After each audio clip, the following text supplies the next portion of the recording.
All right, it is 6:02. I waited a couple minutes to see if we could come up with quorum, but we're not there. So will the clerk please do the roll call? Crane, Esri, Here. Barney, Here. Figueroa Dixon, Fava, Fortato, Hanauer Friedman, Lakshin, Here. Pugh, Rodriguez, Rogers, Shell, Here. Settles, Sexton, Here. Soulard, Here. Vantage Theronaut, Wiggs, RS, Here. Cagle, Here. Howard, Locke. Here.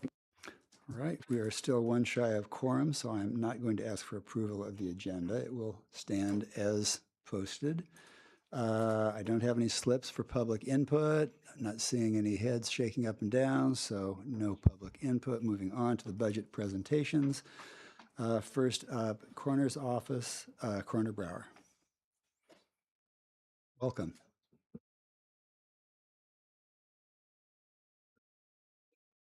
So between the slides, well, I had slide issues this year. Sorry about that. But I'm going to go over some of the highlights. We had a lot of accomplishments this year in the coroner's office. We started off the year updating the autopsy room, and thanks to a lot of people, we were able to create 2 full-time positions, a forensic pathologist and an autopsy technician. These 2 new positions provide the staffing that we need to rebuild and sustain our autopsy program. With the facility improvements and these new positions, we have actually started resuming autopsies in Champaign County. This won't show a decrease in my budget, but I can assure you that this will significantly reduce the amount of money that I come to and have come to for the past 3 years in budget adjustments for doing those autopsies in other counties. And I'd also be remiss if I didn't bring up the fact that our deputy coroners still remain understaffed. Our caseload continues to trend upward, and Carl is the busiest emergency department in Illinois. I'll leave that at that. Having the right staffing in place would allow us to once again offer autopsy services to the surrounding counties, which we could in turn generate revenue to help offset that structural deficit. We've also added rapid on-site technology testing, and Champaign County is currently the only county in Illinois with this capability. So what that does is it'll analyze for 23 different drugs from a single sample, and we get those results within 30 minutes. It doesn't replace the forensic laboratory testing, but it does give us this information a lot earlier in our investigation. And more importantly, it helps us provide this information in real time to public health, which is important if we start seeing some trends. We've purchased 3 new power cots, and that helps reduce the risk of lift-related injuries. They are so important in employee safety. The deputies frequently work alone. The lift team is great, but that doesn't alleviate us working alone when we get back to the office, things like that. And I would like to purchase 3 more so that each primary response vehicle is adequately equipped. Training and accountability have remained a priority for me. We've implemented a structured scenario-based medical legal death investigation training program that includes a certification program. And we are creating standard operating procedures, and that helps reduce the risk of liability and by standardizing the documentation in our reports throughout all the deputies, throughout all the cases. So all these accomplishments together represent, I feel like, a substantial modernization for our office. It's helping us strengthen our partnerships with the local agencies and build a more efficient and consistent team, especially within our office. And that'll help sustain this office for Champaign County. Right, Chair Locke. Hi, Lori. You said that we've resumed autopsies. We haven't hired the pathologist yet. So how How's that happening? So we have, once everything was in place, I have actually the chief deputy medical examiner from Cook County comes down once or twice a week to do our autopsies for us until we have a pathologist who is in the application process for his Illinois license. So as soon as that is in place, he will pick up. And then the autopsy tech that we're going to need to go along with that, is that person? She is hired. She has been training with the medical examiner from Cook County. Okay, so for this year, we might need a BUA so we can, because we authorized Correct. it but didn't fund it. Correct. We might Yes. need a BUA for that. I think it'll depend because while it is still cheaper per autopsy, it's not quite as cheap as it will be to have an in-house pathologist or a staff pathologist. So we are paying her to train the autopsy tech. So it was about $1,950 per autopsy to go to another county. We're paying $1,500. So it is cheaper.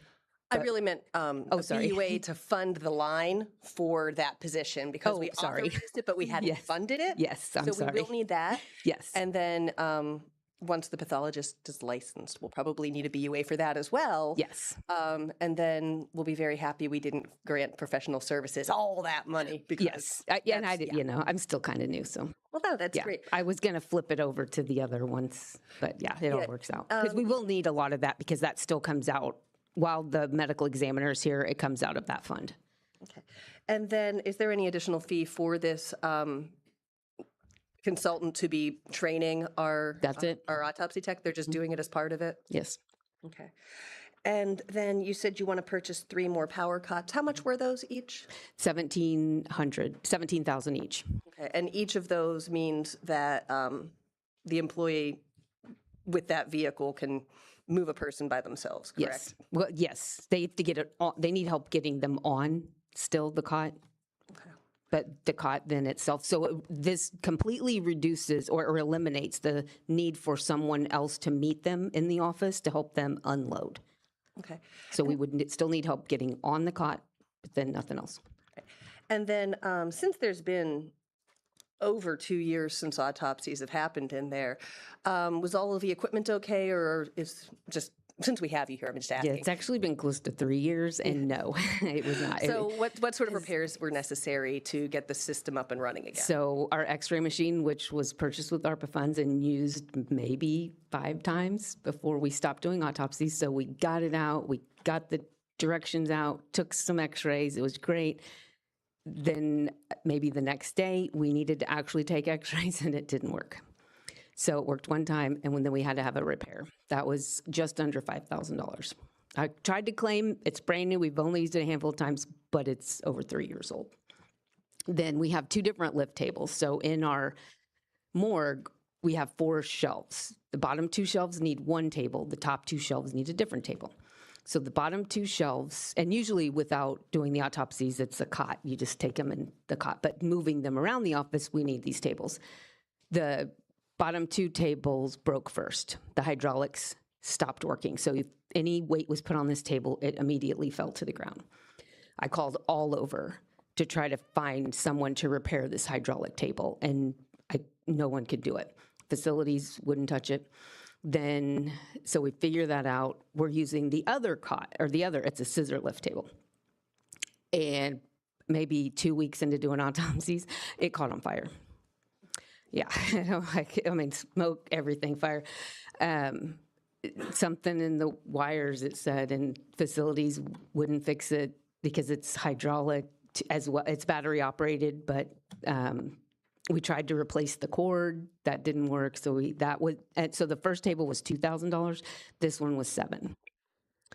Then supplies. We haven't had to do autopsies, so the consumables, the PPE, different things, and then the instruments. So we had to purchase new instruments. They were all rusty. There's a humidity problem in the autopsy room, so everything rusts. So I got actually like medical grade instruments, so they're not rusting so far. This might not be a question you can answer at this point. Do other surrounding counties know that there's a chance we're going to have autopsies available here? They're learning. The word is spreading quickly. We were trying to keep it quiet to make sure and we've gone through a lot of the glitches and bumps with the medical examiner. So I think as soon as we get our pathologist here and a good schedule, right now we're doing all of our autopsies on 1 or 2 days a week. So there's no room to add any more in. So once we have that flexibility of someone here but again, we need more staff to accommodate that caseload. It'll require us taking in all that information and getting everything set up. It would be like doing an autopsy on our own case to get it ready for this other county. A lot of the other counties don't have morgues, so they want to bring them right then when it happens. That's 24 hours. So one last question, and then I swear I'll let someone else have a turn. It sounds like maybe, when do we know when this person should be hired? Because it sounds like maybe we need to rework the whole budget if we're ready to go. With a We're ready pathologist as soon. Everything's been submitted to the state of Illinois. We're waiting for his license to get approved. Thank you. Other questions? Beth? Okay, first, can I just say, holy crap, girl. I'm tired. You've been busy. Yeah, I am very impressed. thank you. You have pulled a rabbit out of your hat not once but twice now after the first guy walked off because we couldn't afford to pay him what it was basically like 3 times your whole budget. You found another guy, and I'm just, thank you, first of all. Has he signed have they signed a contract with us? I talked to the state attorney's office about that, and Okay. we don't have employees do that. Okay. So we didn't, but he's given his notice to his other job. He's been up here a couple times. Okay. He just was up here Thursday. Okay. So Looking at he's houses. pretty locked in. Yes. Okay. We got our hopes up last time. I didn't want to Yep, no, this is. Okay. Also, you covered these previous expenses out of your previous budget, correct? Yes. Okay.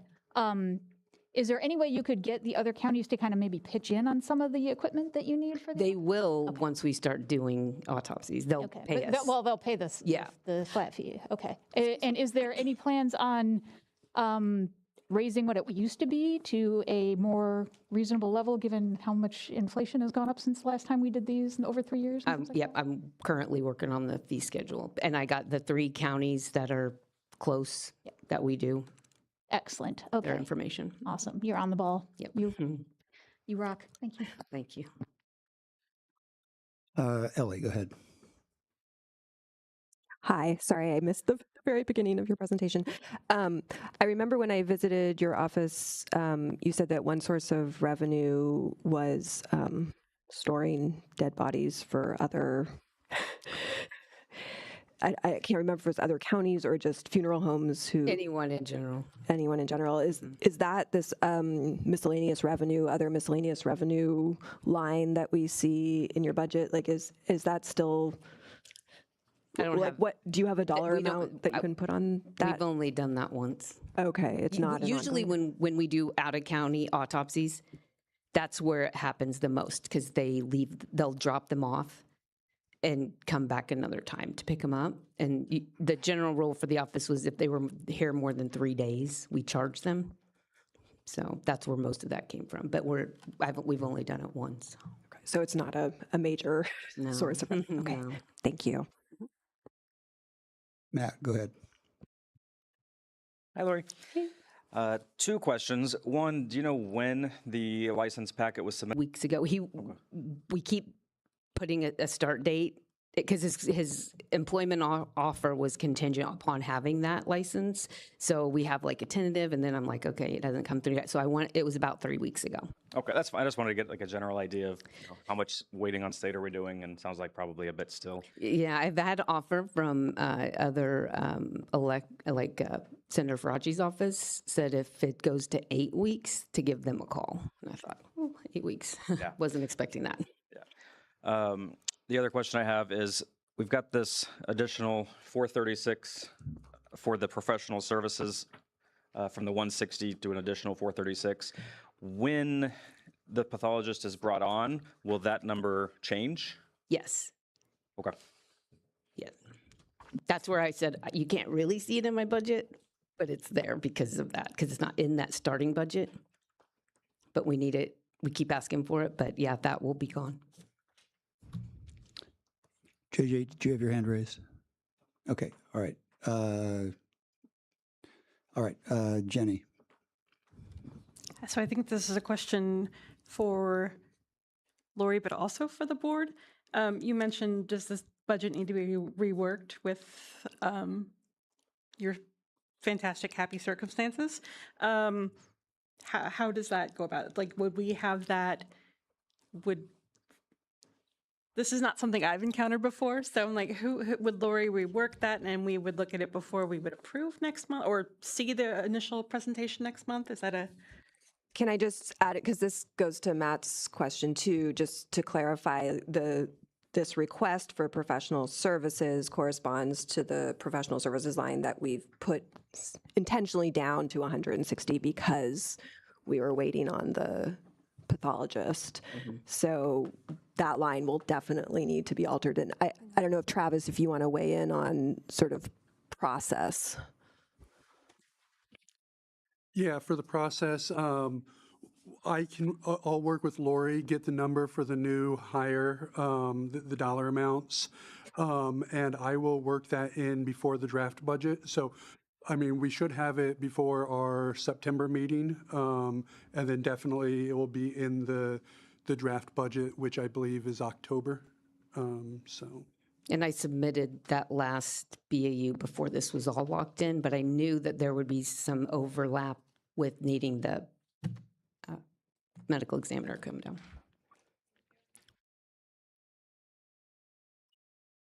Questions? Beth. Do we have any John Does currently? No. Okay. Well, no, we have, I inherited a case That's that, that would be any that includes. yeah, that some bones were found back in 2022. We found them. Nothing was ever done with them.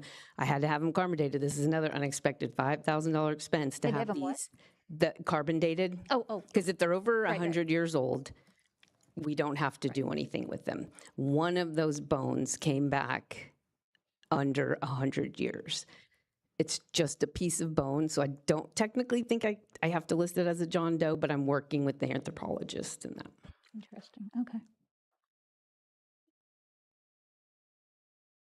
Any more questions?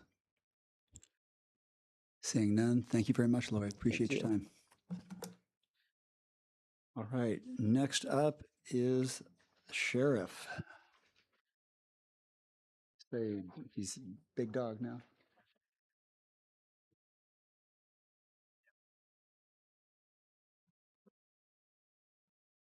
Hello. Hello. Greetings. Ready? I'm ready to take your money.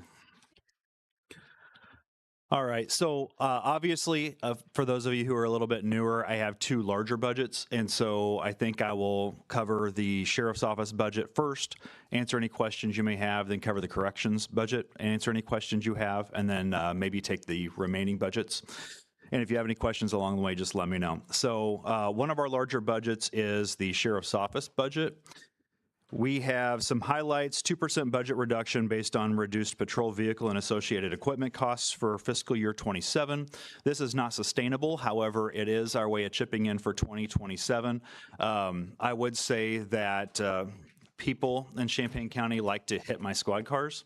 And so this is all contingent on vehicles and accidents and what we get back. We've been doing pretty good lately with reimbursement from insurance on these, but that is all based on that. We also have gasoline costs that are flat from 26. However, you don't know what's going to happen with that. So there are a lot of unknowns that are required in our operations. So we're doing the best we can here. This is a realistic budget, I believe. The only thing, if I recall, the only thing that has increased was a contractual increase with MetCAD for dispatching and report services, and that increased by 8%. So you will see that in the line items, and then no new funding requests for fiscal year 27 under the sheriff's budget. Any questions about those? Ed will. With delays in vehicle will that cost more later down the road, or is that something you think would be like a flat cost in 28? 1 year we should be able we should be okay. The thing I always like to mention to Travis when we're going through these budget talks is eventually cars will break down and we will have to either invest in repairing those cars that break down or buying new cars.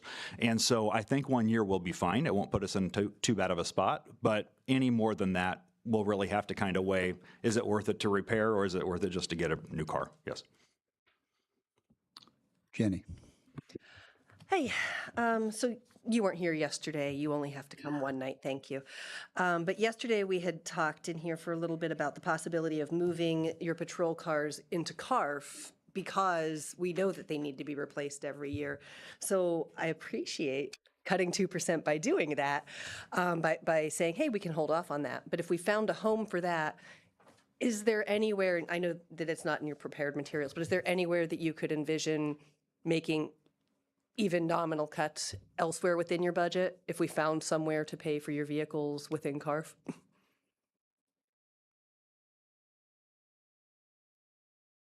It's okay to say I don't have an answer at this time.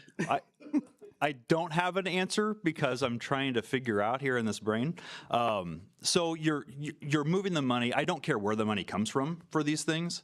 So I kind of see that as kind of neutral. Yeah. But that would just be a request to cut more money then, correct? Well, we're just considering all possibilities. So it's not exactly saying, no, you have to cut this or nothing else.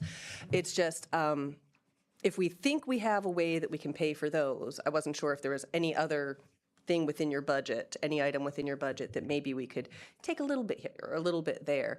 I love how well trained our officers are. I'm not suggesting we cut training. I know there's state mandates, but do we have any that are getting above the state mandatory? that sort of thing. Well, we are, and you get what And we you pay like for. them. Yeah, we do. Yeah. Yeah. We like that. So I would hesitate. I purposefully did not cut any training for this upcoming year because I think that it reduces the liability and the amount of money we may have to pay if we're sued because of lack of training or not as proficient at our jobs. And so I would keep that in mind as you're considering this. I would also say that I don't want to speak for all the county elected officials, but we all pretty well operate on a very Shoestring. baseline budget anyways. Compared to Champaign or U of I, we don't get a lot of the things that those police departments do, but we handle the same types of calls. And so, I mean, if you tell me to cut money, I'll find somewhere to cut money, but there's always consequences for that, whether now or in the future. Okay, thank you.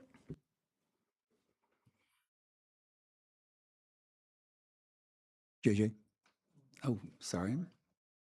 Some reason I seem really focused on your hand movements, JJ. I'm not seeing any other hands, so we can move on, I guess, to Correctional Center. All right, let's go ahead and moving on to our Correctional Center, which is probably our largest budget.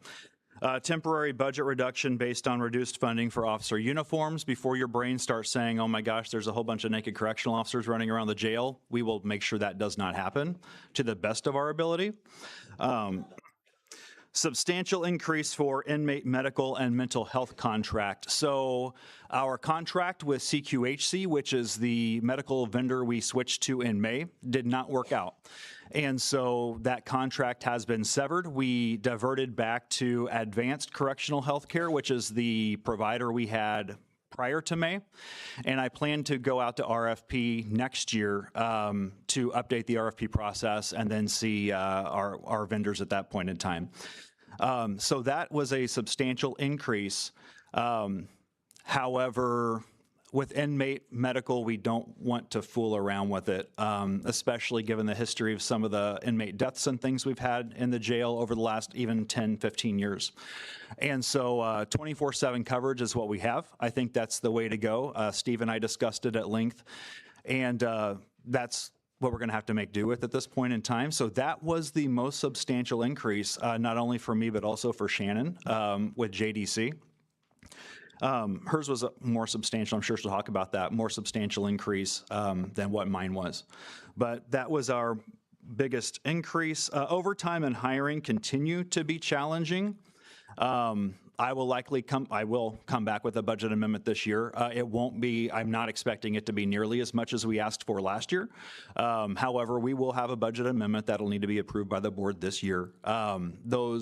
Last year, if you recall, the county board took some overtime money away and put it into regular full-time staff. We have not been able to hire all of those staff yet. So I'm hoping eventually things are going to even out. We have a more regular candidate pool than we have in the past, and that means maybe one or two on the list as opposed to none on the list.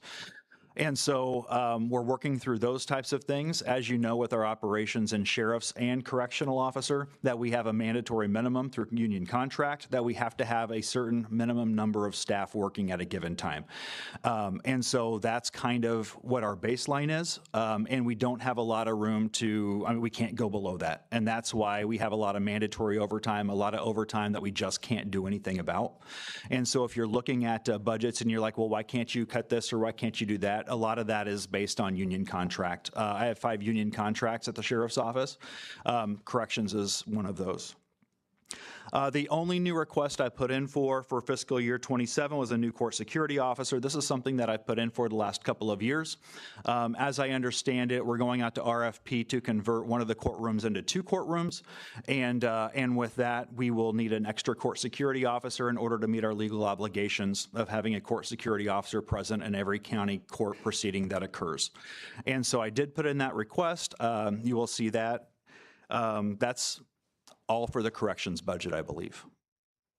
I would note that when we opened the consolidated facility, I've realized that I have been budgeting a little more for inmate food. And so I did take part of that money and put it toward the inmate medical line for next year. I'll still need more money from fiscal year 26, but I did kind of move some of those funds around, and so it's not as big of a hit on new money for fiscal year 27 as it could have been. Questions for Dustin? Dan, go ahead. Hi, Sheriff. So I know you just mentioned food, but there is a dietary non-food supply line, and it looks like you budgeted the same amount that you budgeted for 2025, but it looks like only about 182 of the 23K was used. Is that correct, or am I just like reading wrong numbers or something? I'll have to look. That's a large amount. Yeah, Jen. I think you Jen, should if be. you go up higher to food non-travel, that's the food, and you'll note that went down by $147,000. I know that this was a completely different topic. I just wanted to say based on food. Sorry. So, but on the dietary non-food supplies, there is a large discrepancy. I mean, it's understandable that you budgeted the same amount, but I was just wondering why it says that 182 was used from 2025. But if you don't have that answer right now, I understand. Let me take a look here real quick or get back to you on that. I know there has been over the last couple of years some change in codes in Munis, and I'm not saying what that might be, but there have been times to where the same money has been spent, but it's been moved as a request from the executive's office, moved from one line to another based on how it's categorized. Okay. And so I don't know if that's the case here or not, but I can absolutely look into that. Okay, awesome. Thank you. My other one for the correctional center is I know that we needed a lot of outside boarding, during the time of the jail stuff. It looks like we're still budgeting about 25K, I think it was, for that. Do you see a need for that in terms of, I mean, obviously there's a need, but is it a similar need, I guess? So I would say yes, for the mere fact of we don't know what type of inmate we're going to have. And once an inmate is remanded to my custody, I don't have a choice whether to house that inmate or not. And so sometimes like protective custody or specific medical needs or something may be required to be housed out of county. And different jails, whoever has room at that time, charge different rates. And so we don't take outside inmates from other counties in Champaign County, but other jails might. And so I'm comfortable with that 25,000. That's actually down from about 3 million that we were spending here over the last couple of years. I saw that. That was a huge decrease. So, yep, that makes sense. I had one more question, but I think, so what is the software license going to be used for the correctional center? It looks like it might have jumped a little bit there. That is likely for our jail management system that keeps track of the inmates, their classification needs, their dietary needs, all of those types of things that helps us pair the inmates correctly so they're not violent and they're classified correctly. What you're looking at is likely just annual SaaS fees that have gone up from year to year. And it's possibly one that was like a 5-year contract that had to be renewed or something like that? Because it's a big jump from last year, so I assume it's like a different contract that maybe gets paid every 5 years or something.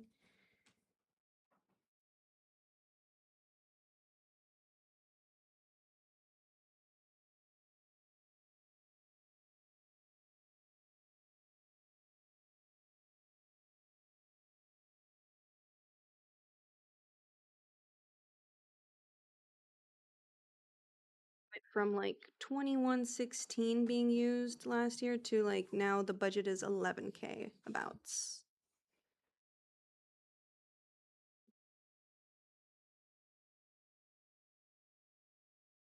Oh, yes, 25. I'm sorry, not 26.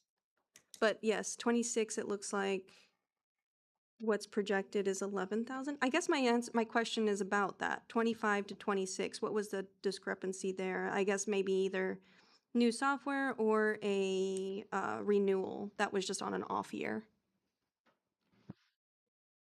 I'm not sure what the change was from 25 to 26. No worries. Would you be able to get back to me on that by chance? Just to Sure. make sure. Thank you. That's it for that one. All right, Beth?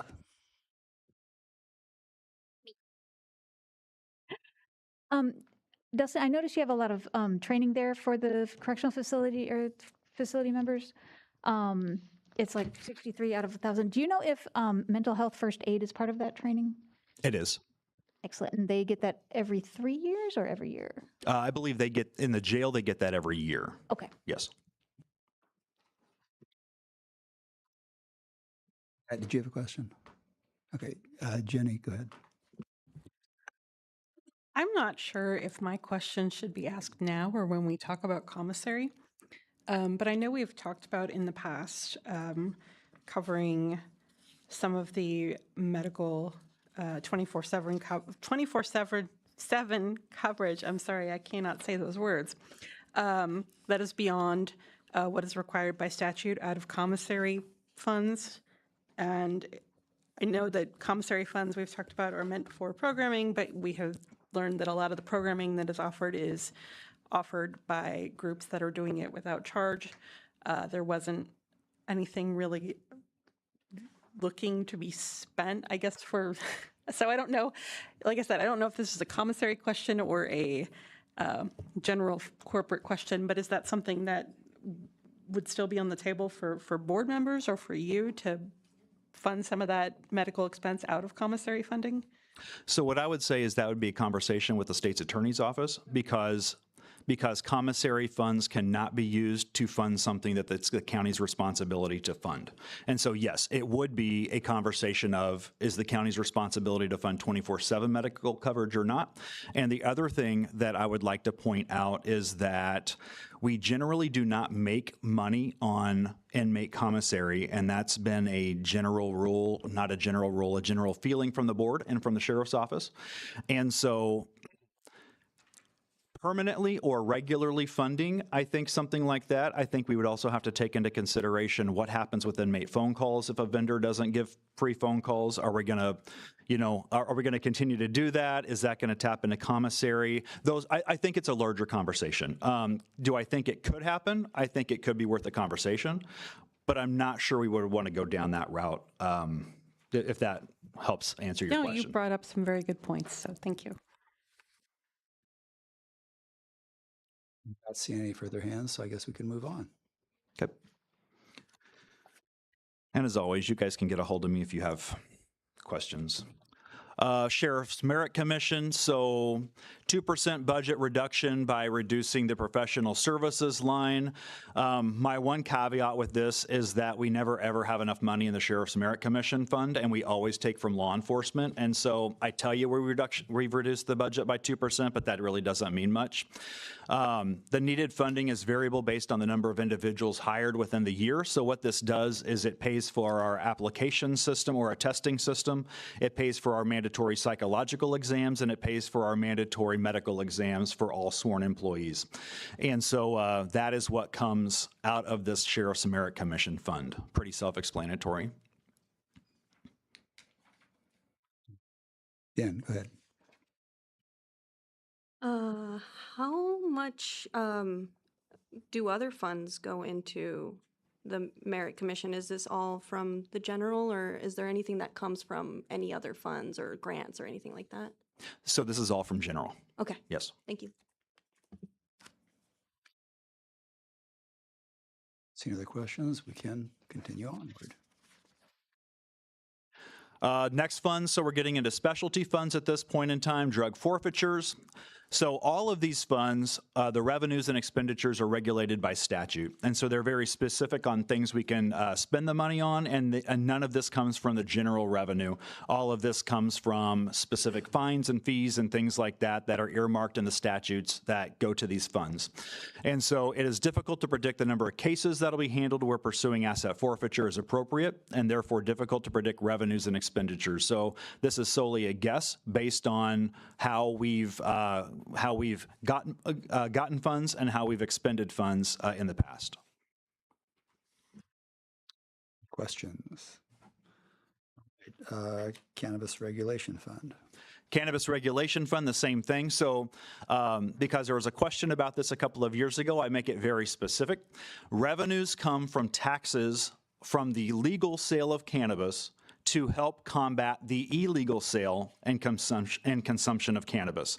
And so the dispensaries and things, individuals who pay taxes on that, give it to the state of Illinois. The state of Illinois then gives some to the county itself and gives some to the sheriff's office through the county.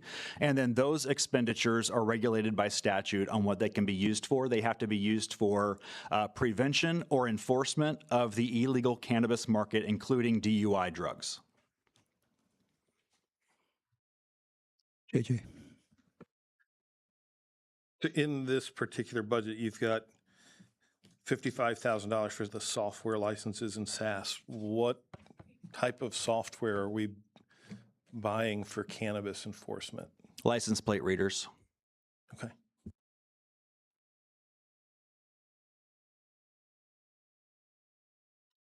Any other questions? So jail commissary, I believe, next. Oh, I'm sorry, Jen, go ahead. JJ kind of asked a question that we were kind of discussing over here, and I was wondering, is it that the license plate readers can be allocated under different funds because of the reason that they're used for, or is it that they were, like you were told that you needed to use it from there or something like that? No, because it's a use of the license plate readers. And whenever that purchase was made, consultation was made with the state's attorney's office. Okay. Beth and then Jenny. Can't remember if it was this budget or a different budget that goes towards drug court. Is that part coming from this, or is that coming from another? That wouldn't come from this. It's likely coming from the circuit court, I would imagine.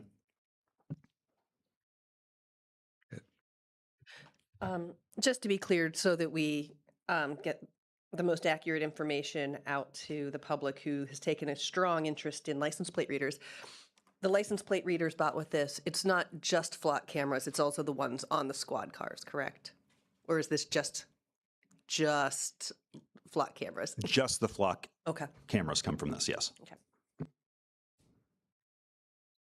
Matt? Is this the only fund and line item that's funding LPRs, or are Yes. there other special? This is the only one out of all your funds and budgets? Correct.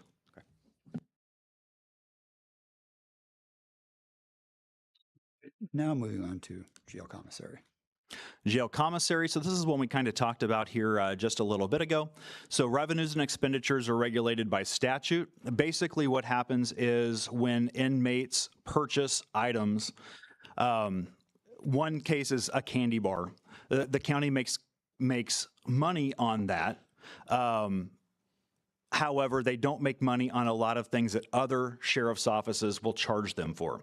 The caveat for that is by law, by jail standards, the candy bar, for an example, has to be a reasonable price compared to what you would go to the Casey's or go to the Circle K and buy the exact same item.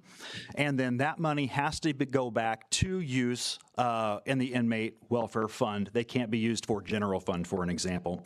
And so a good reason or a good example would be that we provide tablets for inmates to use. Money we make off of the candy bars and the extra things that the county isn't required to pay for inmates, that goes towards giving them things like tablets that they can use. If the company, which I imagine when we go back out to contract, no company's going to want to give us free phone calls. So at that point in time, we do get free phone calls to a certain extent for our inmates.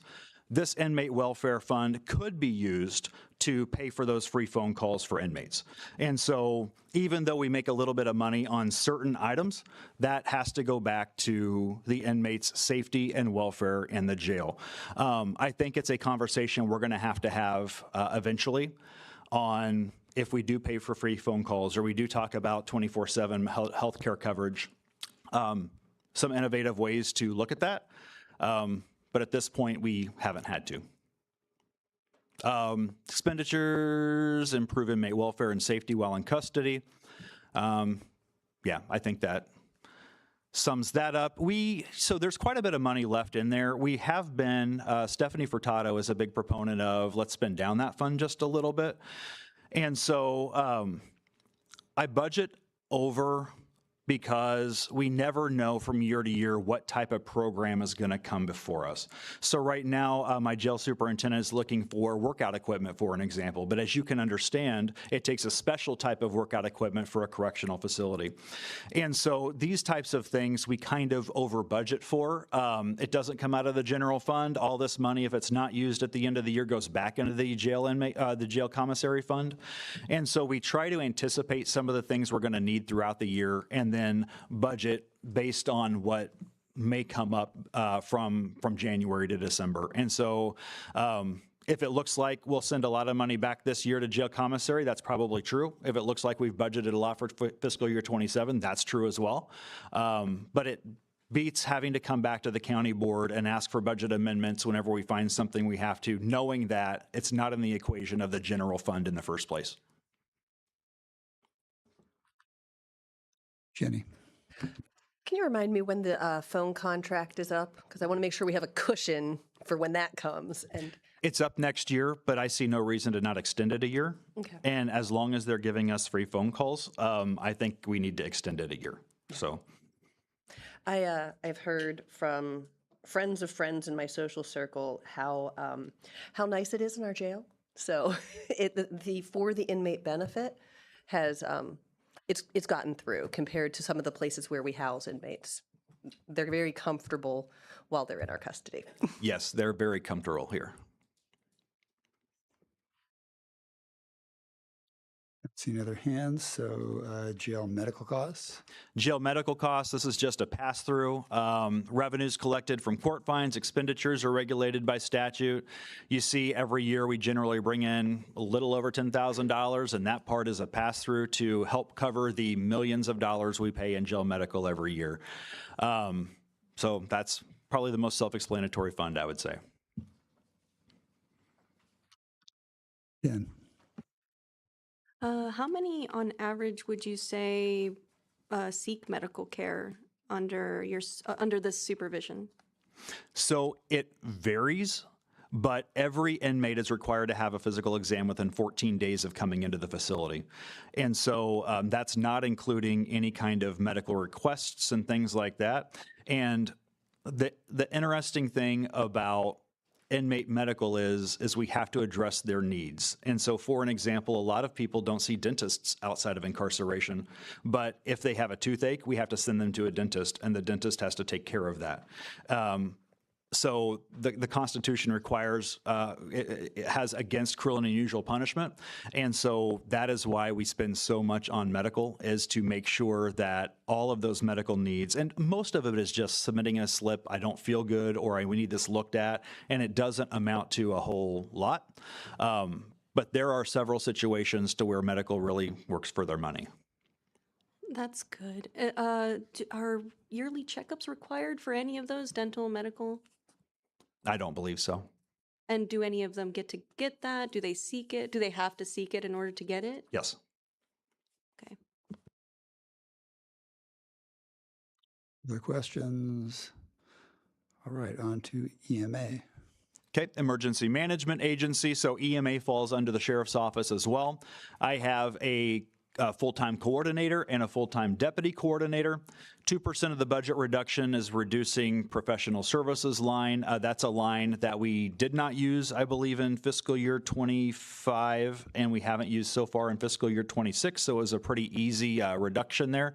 I think it's like $500, something like that, and so it's not substantial whatsoever at all.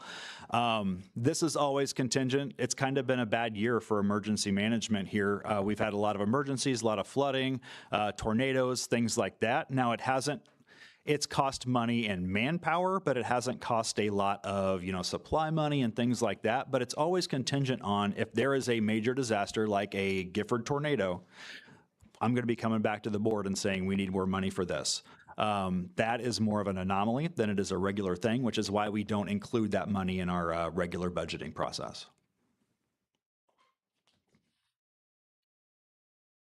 Dan? It's awesome that we have this. I'm so glad we have EMA or EMA. What is the software need for this year? It looks like it also jumped up like double. I mean, from used to, to the budget. I just wanted to make sure that was covered as well.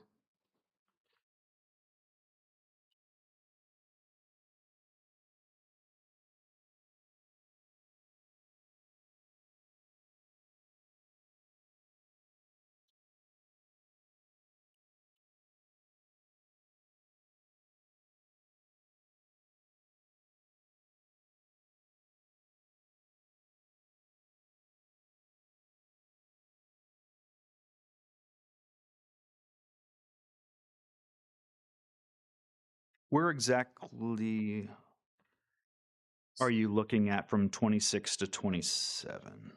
So I'm looking at actually the 25 actual. That's why I was like, it's actually what was used in 25 compared to what is projected to be used in 26. So again, it's not even really about the future state.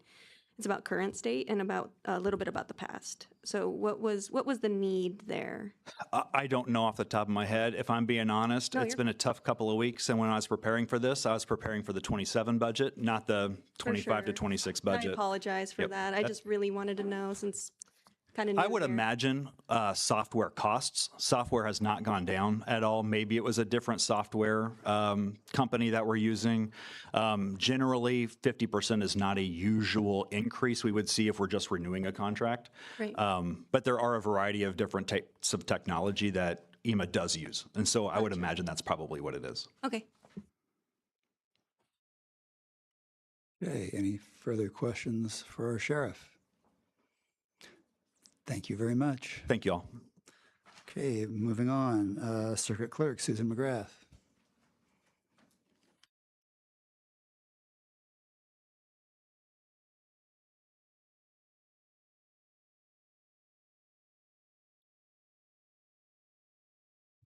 Microphone.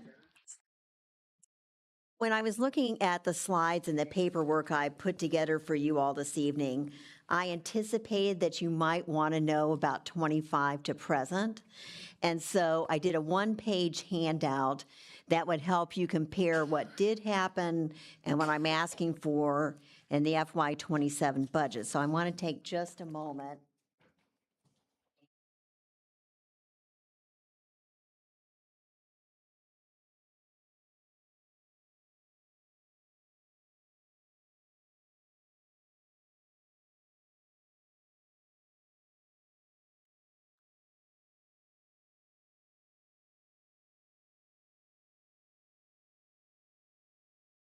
This page is about the general corporate fund, and that is because that is the fund where the 2% cut can come from, and also will tell you what I have asked for in terms of increases in some of the line items.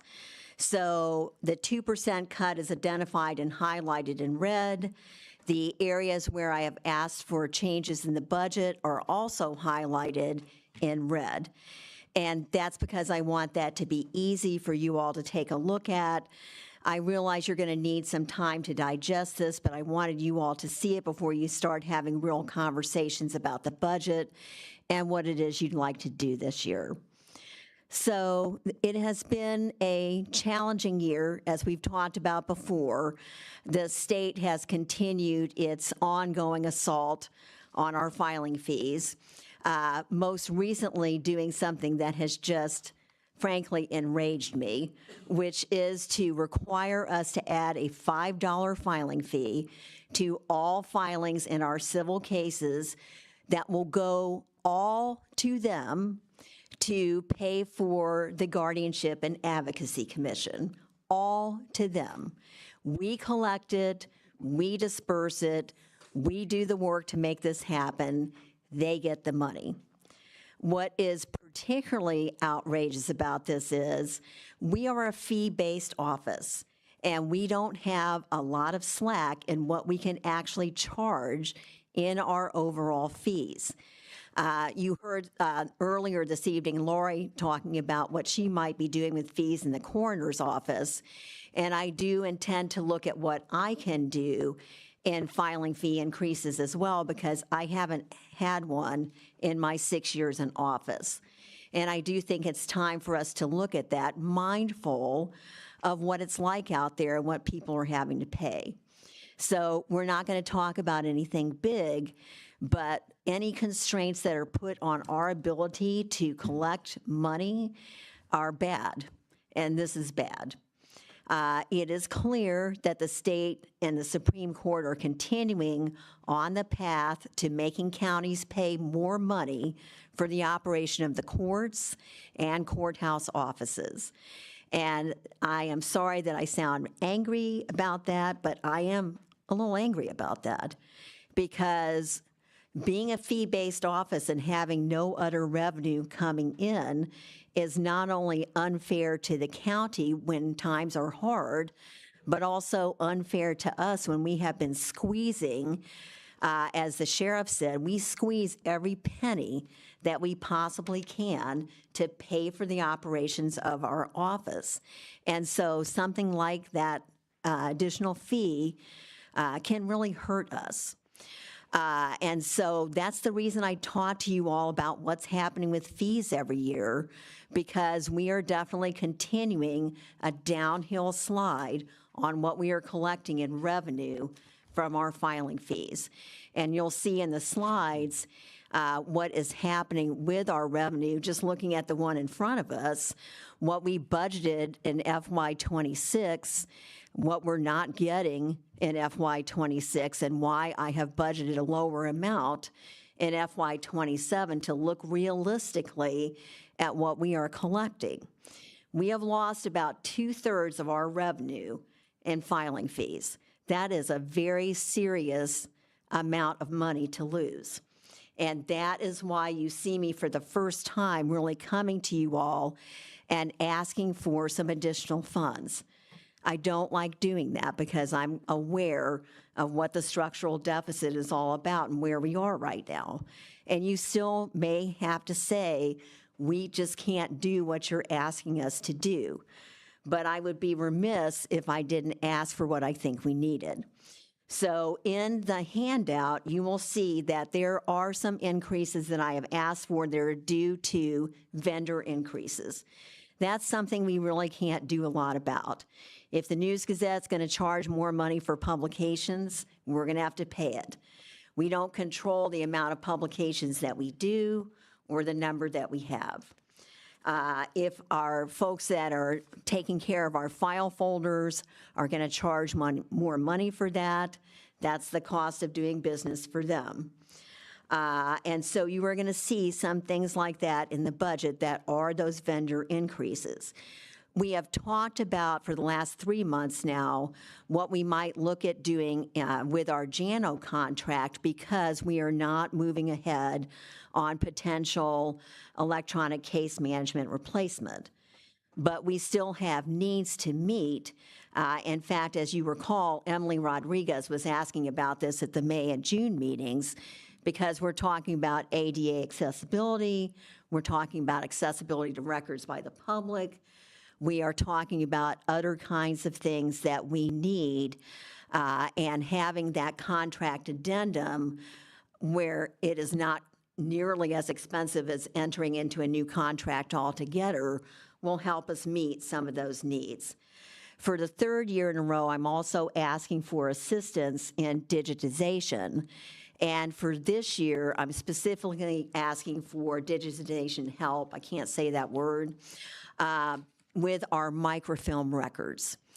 And as we've talked about before, microfilm has a short, not a short, but it's got a declining shelf life. And so we can't just say to our patrons or to the Supreme Court, hey, our records have disintegrated, sorry about that. We have to keep our records as one of our primary responsibilities. And so that's why you see that request again in this year's budget. And you can read the slides, you can read the narratives that I've given to you, but I want to make sure that we took some time to talk about the budget and why it looks like this particular year. We have been talking about at your county board meetings, we've been talking about meeting with our legislative delegation. Now is the time. We can't continue like this where we're paying for everything and they're paying for nothing. We need to talk to them. We need to get their help. The grant money is drying up. That grant money that was available from the courts when I first started office 6 years ago are not available now. And there aren't a lot of grant monies available out there to do some of these things that we need to do. And so I would encourage you all, if you do put together your legislation committee, to think about the idea of talking to them about what our needs are because they're not being met. And as much as we try to squeeze pennies and to meet our budget in a responsible way so that we are impacting our citizens as little as possible, there's going to come that time, as we've all been talking about, where we're not going to be able to do even those minimal things we need to do. None of us are asking for things that are the Cadillac of anything. Because people did ask about training, I did want to address that specifically as well. I didn't ask for extra money for training and education in this year's budget. But as the attorneys on the board can tell you, the Supreme Court mandates education and training for my office. And so that is unfortunately not an area where we can cut money because they don't really care if the money is there or not. We're going to have to do it. So even though I could say to you, oh yeah, that would be a place where we could cut money, in reality, that's just not true. And I would not want to come back to you and go, hey, remember that money I cut? I'm asking for it back now. So that is not an area where we can really cut cost. As is true with a lot of the county budgets and true with mine, the supermajority of what the costs are for the general fund and for other funds is personnel. And I want to make sure that the new folks know that of my 29 staff people, plus 2 I hope to hire in this coming year, they are all AFSCME employees. I only have 3 non-AFSCME employees in my office. So I, more than anybody else, except for the sheriff with FOP, is going to be greatly affected by what happens with these AFSCME contracts. And so I do ask that you keep that in mind as you're looking at the possible impact of what that might have on these various offices. As much as I'd like to think that I am Superwoman sometimes, not going to be able to run the office all by my lonesome. So I'm just asking you to take that into consideration. There are, and you'll see this within the slides and the narratives, there are some funds that I am funneling from my special funds into the general fund. And that is because traditionally, I have taken money and given it to the general fund for expenses that we have. Unfortunately, it's not as much as it used to be, but it's still there. And that's why you see that in the budget. There are some special funds from which I cannot do that because by statute, just like what Dustin was saying with commissary, by statute, my e-citation fund, for example, has to go for e-citation all by itself. That is a positive achievement for my office this year, is that we have started e-citation and it has been working very well. So I'm very pleased with the progress of that and with the partners that we've been working with in MetCAD and the police agencies to make that a reality. The automation fund is another one that I can't give money from to the general fund because it is specifically allocated for certain kinds of items related to JANO, automation, printers, and things for the different courtrooms.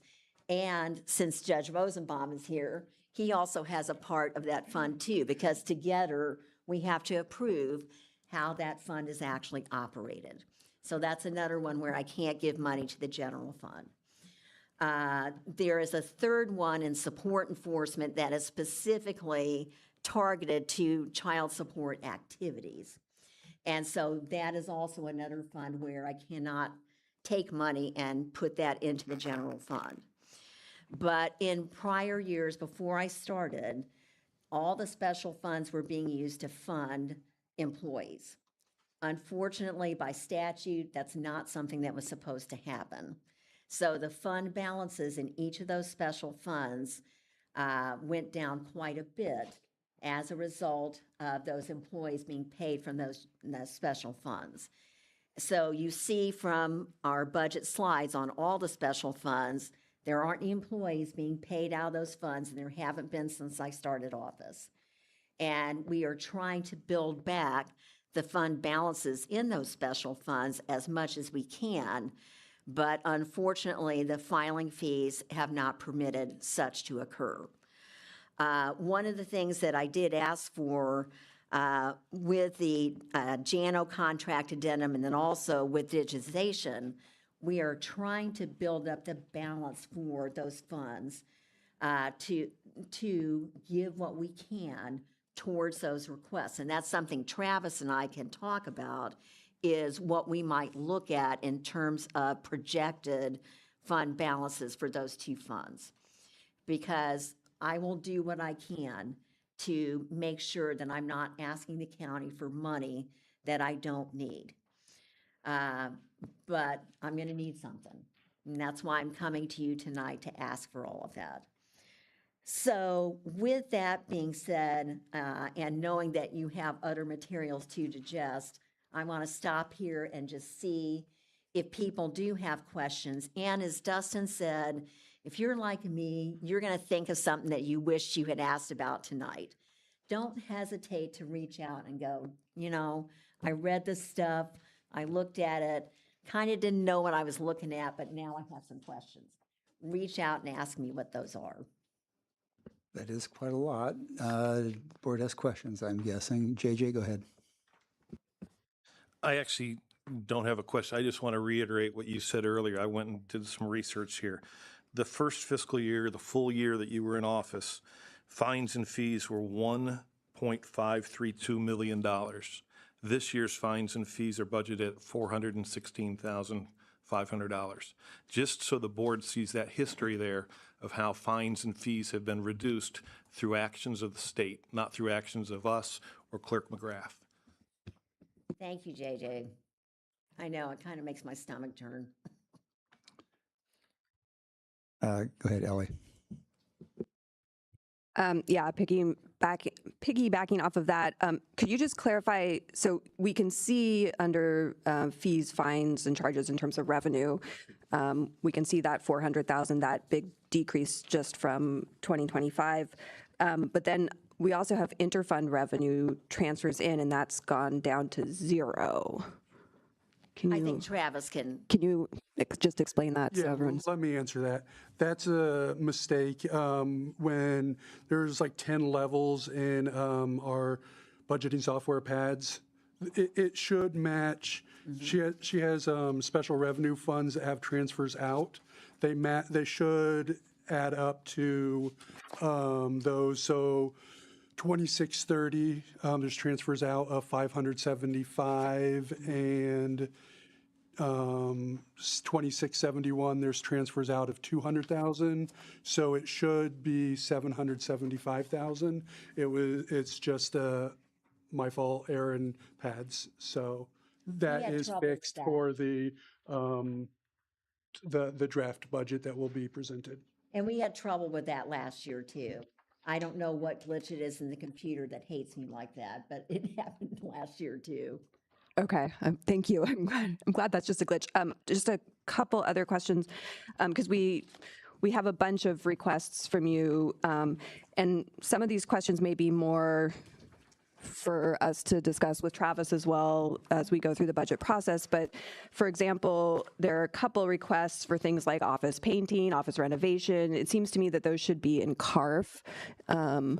So I just wanted to, and there's no dollar amount on them. So And we did defer the question about both the painting and the renovation, because when Travis and Steve and I met to discuss those issues, we realized that we need to have some more discussion about how would that work, what would we need, how would we go about that. And so that's why you don't really see that moving forward. We want to talk about it and figure out how to do it, but we're not ready to say exactly how that's going to happen yet. okay, so the board won't really be considering that No. as a budget request. Okay. No. And then likewise, like there's one for the increase for CLA, for the outside audit. Yes. Just curious why that wasn't just included in professional services line, like why it's a separate request? So that actually is in professional services. So in professional services, there are 2 increases included. And that, if you look at the handout I gave you tonight, and I put CLE because I was thinking about continuing legal education. Sorry, that's supposed to be CLA, cost increase, and the digitization for the microfilm. And so both of those things are, in fact, as you've said, included in that line item. Okay. And then last, in terms of the JANO request, I guess 2 parts, if you could just give us an update on where we stand with that, because at this point it's a renewal, right, with JANO. Yes. And the request is listed as the general fund, but we should be able to pay for it out of the automation fund, right? We can pay for ongoing costs out of automation.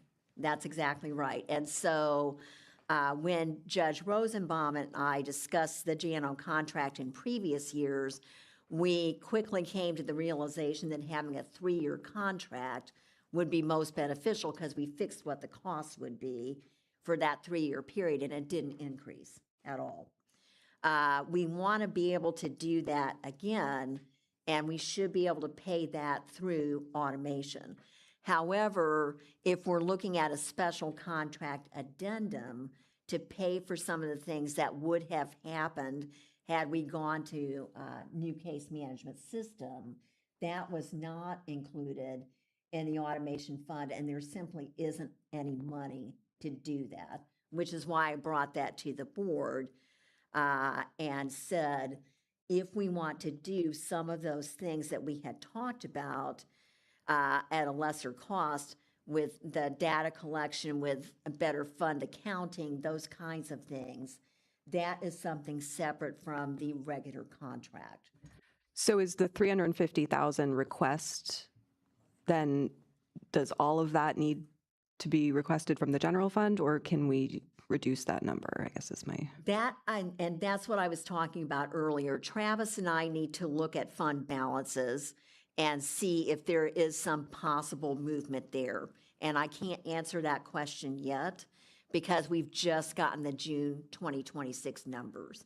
So we need to look at those so we can have a better guesstimate of where we are. And then, of course, I need to talk to Judge Rosenbaum and say, this is what we're talking about the possibility of. So that, you're right, that is a further discussion. One other thing I did want to point out, kind of going along with that, is I did add performance indicators as the last slide in the general fund.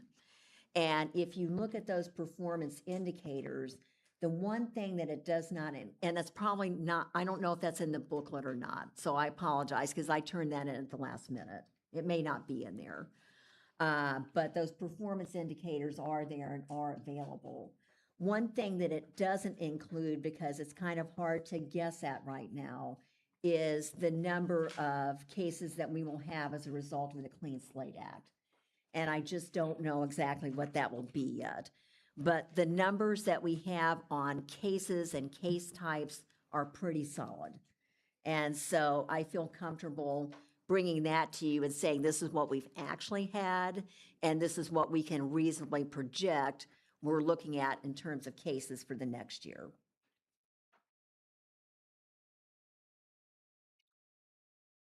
Go ahead, Jenny. Just a quick numbers question. There's a couple lines on the handout that don't match but aren't in red, so I wasn't sure.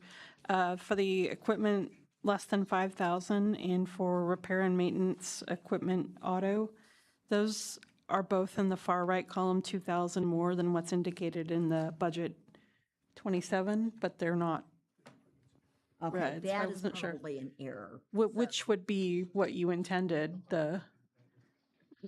It should be flat. it should be flat. Yes. Okay, so Yes. thank you. Sorry. I will fix that. Dan, go ahead. Hello. So my question is actually about something you mentioned earlier. You said that, and it sounds like you already did the research on this, and you probably you could probably tell me that there is none, but is there by chance any organization in the state that could help with digitization now that they're forcing it? Is there any help that they grant or anything like that? I have not been able to determine a source for that. Gotcha. Most of the grant money that is out there for assistance with the courts are going to more traditional programs like court mediation. They are going to things like the self-help desk. They are going to things that actually help the patrons, which makes perfect sense. Yeah. I don't disagree with that approach at all. From the funder's point of view, they see it, it's visible. Right. Digitization is not glamorous, and they don't see how that relates to folks who are actually using the courthouse. But the fact is, the more that the records are digitized and easily accessible, the better it is for the patrons. And unfortunately, there was no digitization done before I started office. And so we're trying to come up with an action plan now to address that. Yeah. And we are also talking about what we can do within the office, which is what we're working on now with those new scanners that are sometimes working and sometimes not, to help us with that digitization effort. Gotcha. But we can't do it all with scanning within the office. Okay. For the record, I think you say it correctly. So. Oh, thank you. Okay, further questions in this area? Or do we want to move on, I think, to support enforcement? Is that our next one? I have two funds that are called support enforcement. So one is a fund where we are collecting money from folks that are paying child support into the system to be able to use for expenses that are related to child support purposes. One is a fund that we have with the Department of Healthcare and Family Services where we do reporting for them, and then they pay us for things that we're doing for them in that regard. The money that we get from DHS on the reporting has gone way down, of course, in the past 3 years. It used to be more in the $25,000 to $30,000 range. Now it's more in the $12,000 to $16,000 range, even though we're still doing the same amount of work and maybe a little more. The $36 fee was one that unfortunately wasn't collected prior to the time I took office. There were several years where it just didn't get collected, even though the statute says you're supposed to. So now we're doing it. And we're doing our best to do collections and make it a better source of revenue for those child support related services, but it can only be used for that purpose. So we can't give money from the $36 fee to the general fund.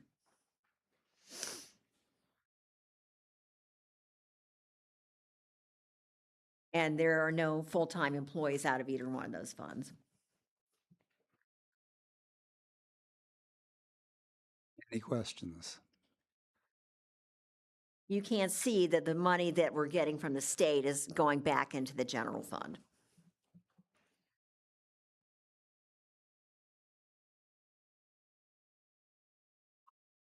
Seeing any further questions, just moving on then.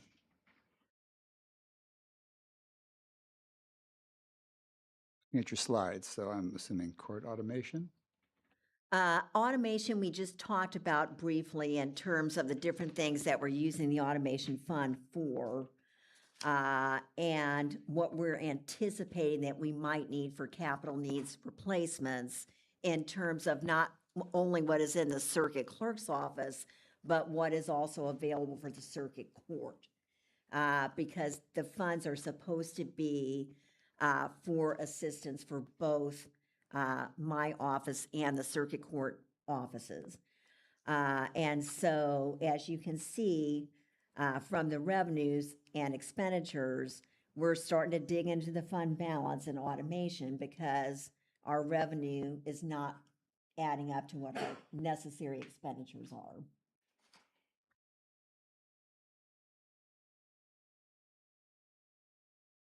Yes, and that's where SAS is too. And of course, all the software companies want more money. Mm-hmm. Not seeing any questions there. Susan, what direction do you want to move forward on then? So the only things that you have left after that are operations and administration, which is a fund that pays into the general fund, and then the e-citation fund, which we just discussed a little bit. And there really isn't anything new to say about the op admin fund because as Travis was showing you guys, that money goes into the general fund.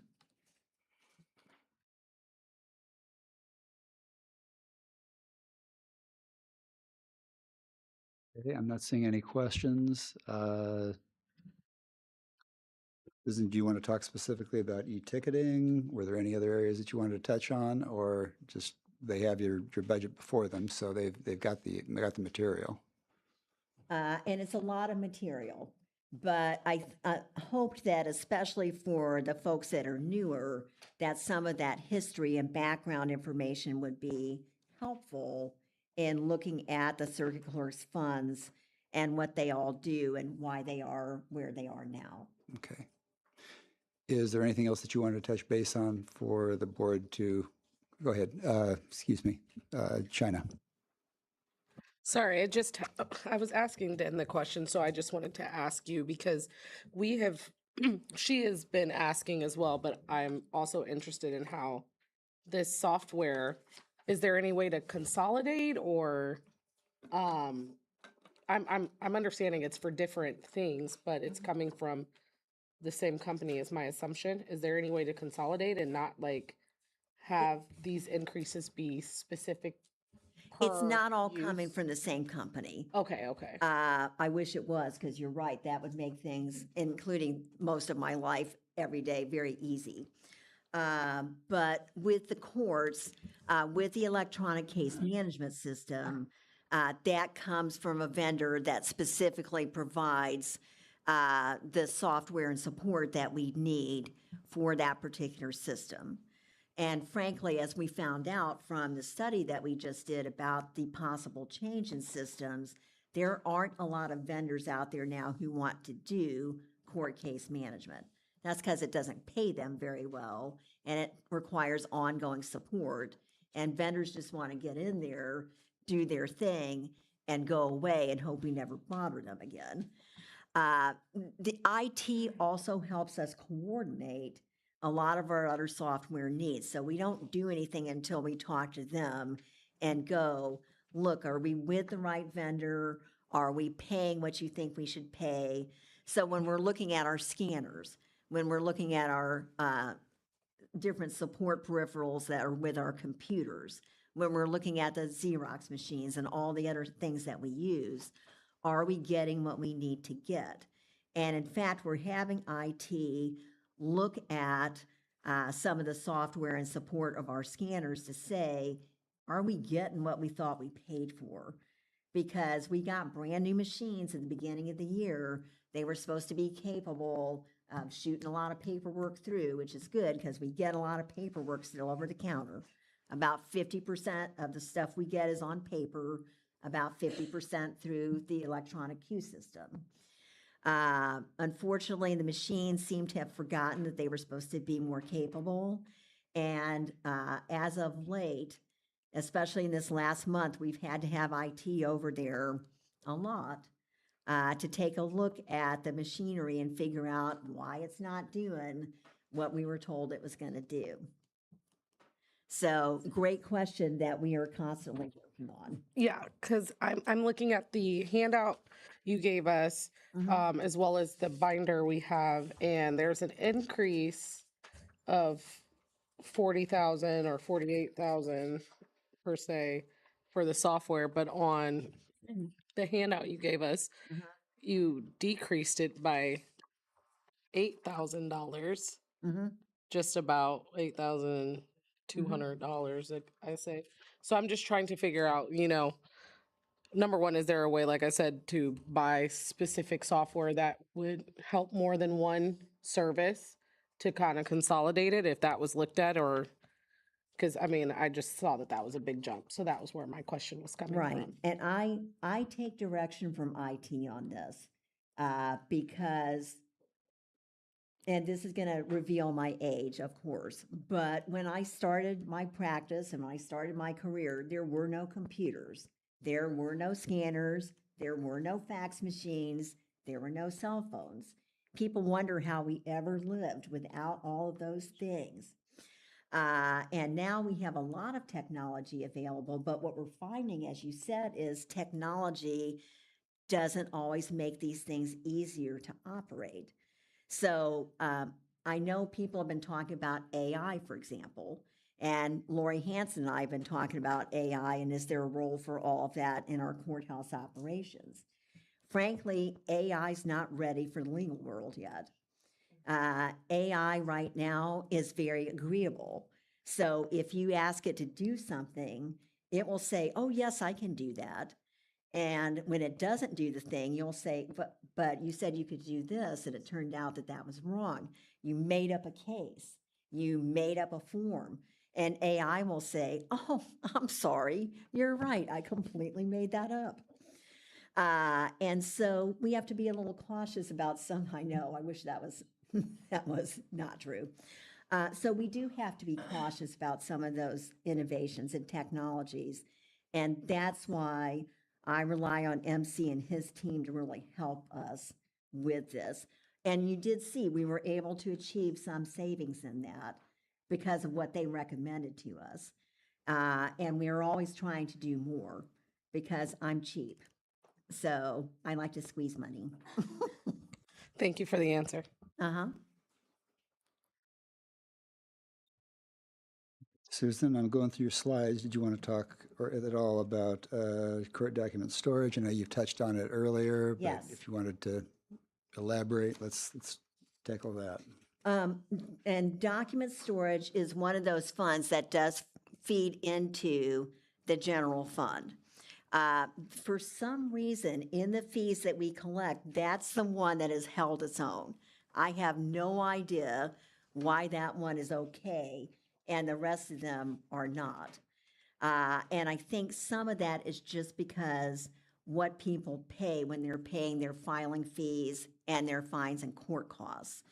And of course, the laws have changed quite a bit about what people have to pay as opposed to the things that they can waive and not have to pay. So it was kind of heartening to see that one was at least treading water. But document storage, as you all saw, was one of those things where we hope to be able to pay for some of the digitization from. And we can't do it because while treading water is A-okay and we're not hemorrhaging money, we're not making the extra money that we need. You remember that last year we came to you all to spend $150,000 out of the document storage fund balance to pay for a digitization project. And that went very well. And I was super grateful that we had the money in the fund balance to be able to pay for that. But we don't have it to do ongoing like that. Are there any other questions for Susan? Susan, I don't want to cut you off. If you've got another area you want to focus on, please do, but then we should probably move on. You are not cutting me off at all. I just appreciate the time you all gave me to present this. And like I said, call if you have questions, email me, text me. I'm up at weird times of the night, so you're not bothering me. Thank you. Thank you. All right, Circuit Court, Judge Rosenbaum.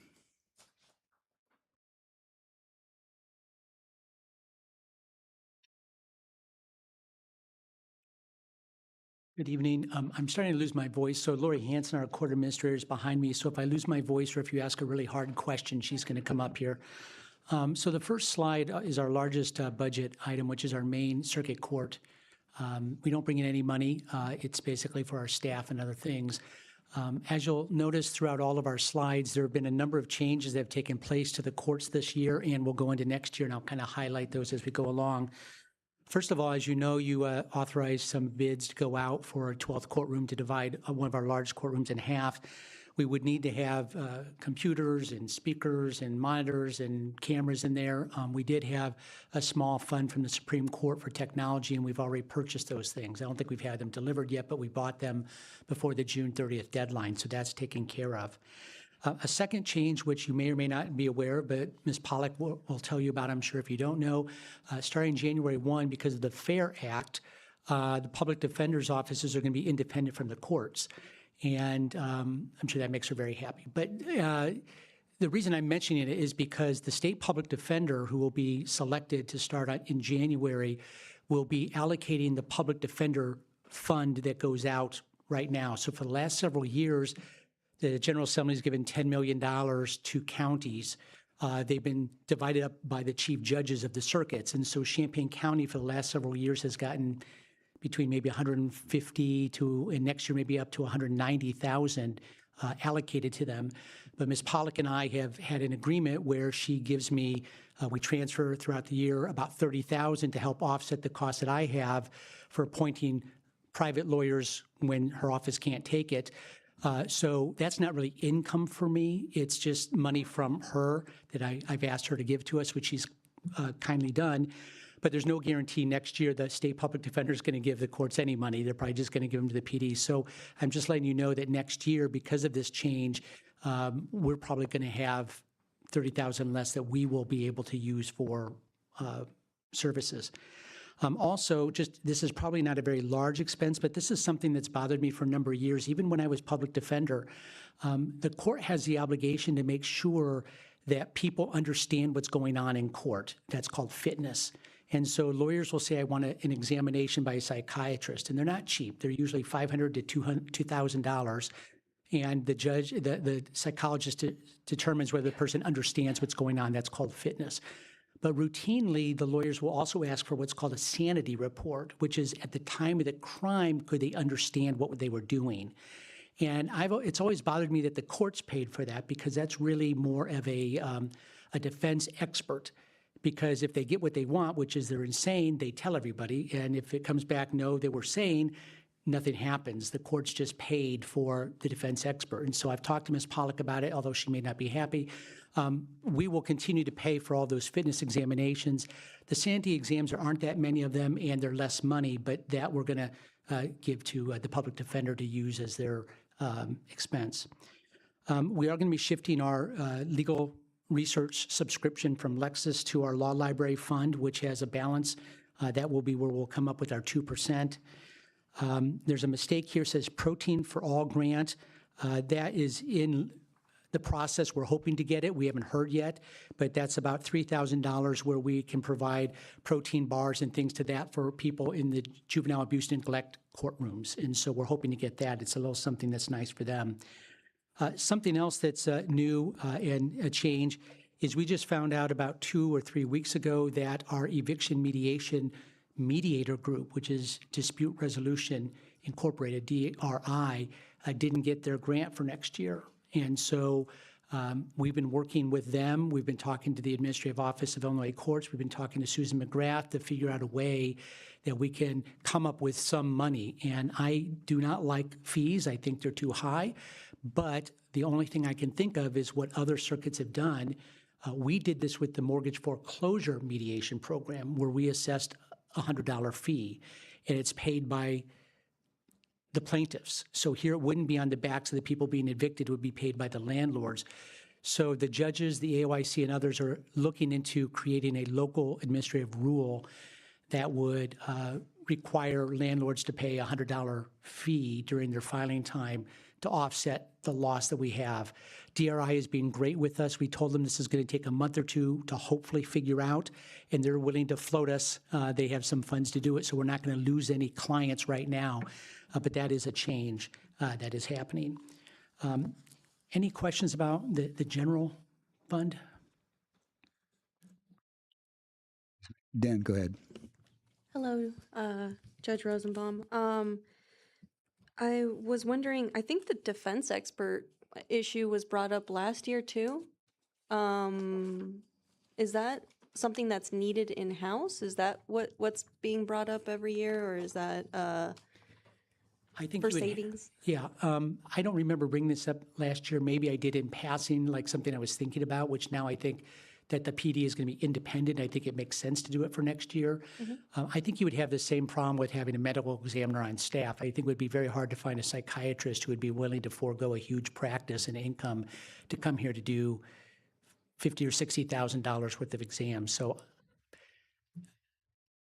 certainly I can ask around, but we have a psychologist here, Dr. Jekyll, oddly enough, who's been doing exams since I think the 1970s. I don't know how old he is, and I hate to guess it on the record and say, but he's not a spring chicken, but he's still working as hard as ever. I don't think he has any indication that he's going to be retiring anytime soon, but we have found a second younger individual who's starting to do those examinations, but they're not easy to find.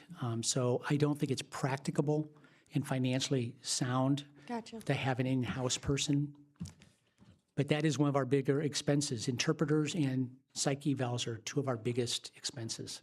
That makes sense. Thank you. And I have worked with the defense bar and the public defender. They're wonderful about, don't just ask for a fitness exam because your client seems a little weird, and they don't. They don't. They do it when they really have serious concerns. So any other questions about the general fund?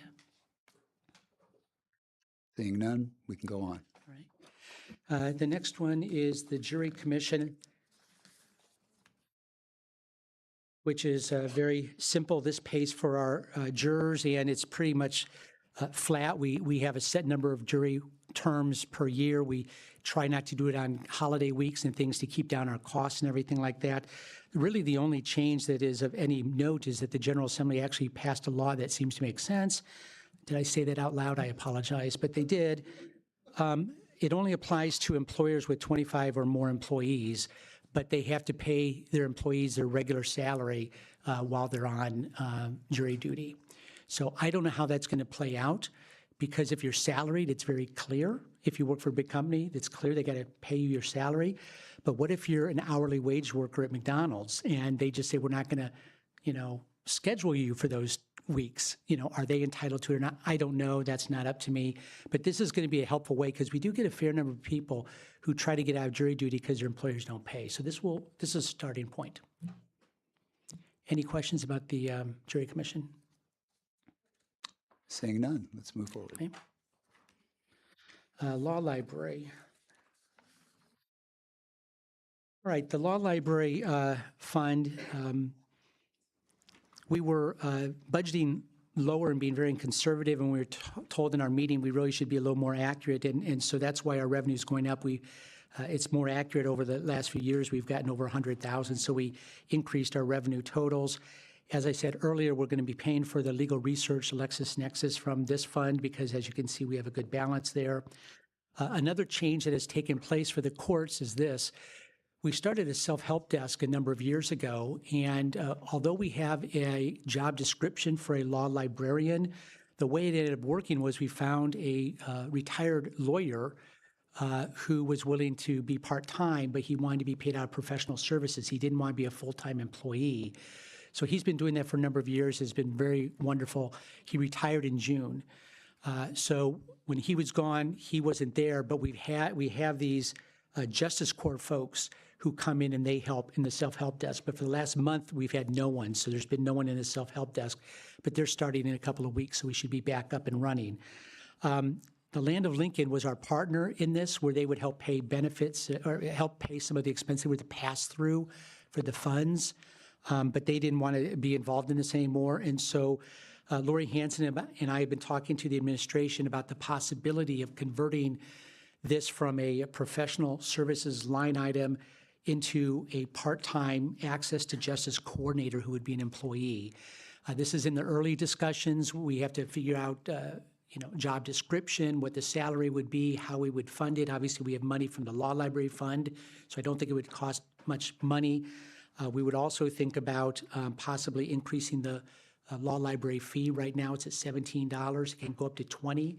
And if this board, I think the county board has to pass that, but if we do that, that would probably offset the full cost of the salary of a person who could not just be the law librarian, but also be the navigator, help with other aspects, and they could be an employee.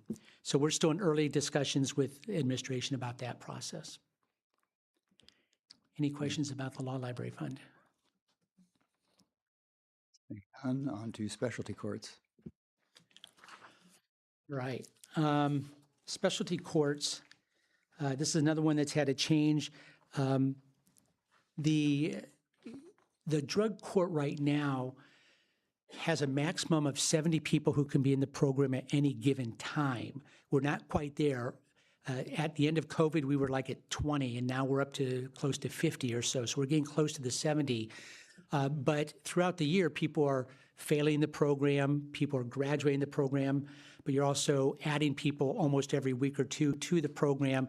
So far in this year of 2026, we've actually serviced 92 people in the program. We're expecting there to be over 100 probably next year as well. We're expecting 12 graduates this year. One of the things that we've really focused on with the ARI grant, the Adult Redeploy Grant, is not just to pay for some of our staff people, but we're really focusing on housing. A lot of people are unhoused. A lot of people are in awkward places where they can't live with abuse and drugs in the home. So we've actually spent a lot of money working with the local housing folks to find housing for them. So we're growing drug court. I would also note that this is one of those things where we didn't get a grant, just sort of like the DRI for eviction. Grants, as Ms. McGrath said, are getting more and more difficult. So we lost the grant July 1. You guys were kind enough to give us some money from the opioid settlement to get us through until October 1. We did apply for and get a different grant starting October 1. and it goes through the end of June. In the spring, we will reapply for the grant we didn't get last time. So we're hoping things will be seamless in a transition. It was a misstep, whatever, but we're hoping things are going to be working out in the end. Any questions about the specialty courts budget?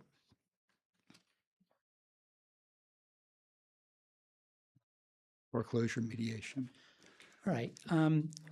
Really not much to say. It's a rather small program. We do have an order, an administrative order that does impose a $100 fee for the companies that are trying to foreclose. You can see that there were 158 filings in 25, 44 went into mediation, 107 were actually resolved before mediation, and 38 homes were retained.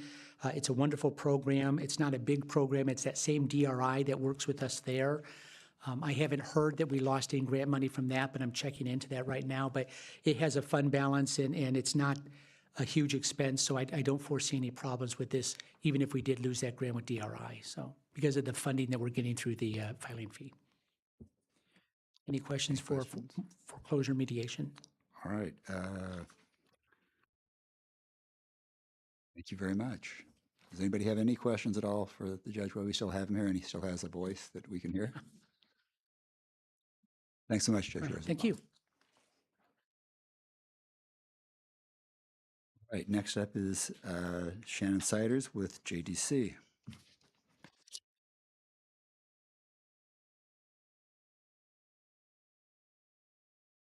Hello, everyone. I have 3 slides I'm going to talk about tonight. One is for our Juvenile Detention Center, one is for the Probation Department, and then one is our specialty fund.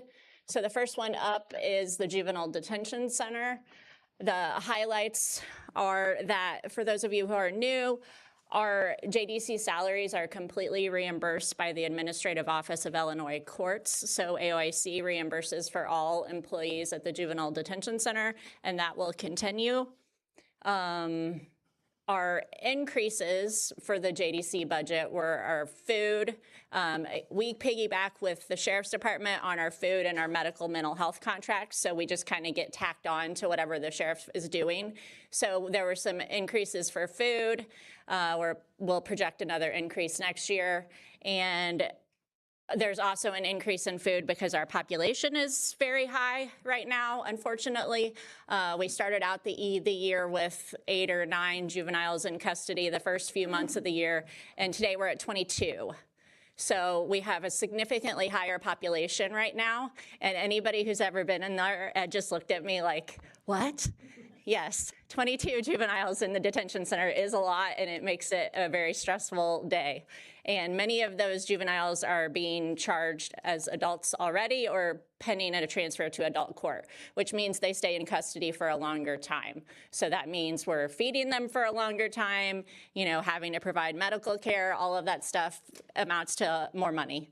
So our food has increased, and then our medical, as the sheriff had mentioned, I was actually really excited. I thought we were going to have this significant cut to our medical contract with the previous vendor, and then when that did not work out, we had to go back to our old vendor. Our medical costs have increased. So those are, and then, as the sheriff mentioned tonight, he thought we'd be going out to RFP next year. That sounds like it'll be the case, but we'll definitely have another increase next year. I will point out that our medical contract, where they may be getting 24/7 medical, we get 28 hours of medical care a week at JDC and 12 hours of mental health care a week. And I will just put this out there. Some of the agencies that inspect us would like there to be an hour of mental health care for every juvenile in custody per week. So we currently have 12 hours per week, and we currently have 22 juveniles in custody. So when we were at 8 juveniles in custody, we were okay, and I felt okay about that number. But as our population has increased, and we have an inspection next month, I know it's going to get brought up that we are going to have a lot of juveniles in custody, and we only have 12 hours of mental health care.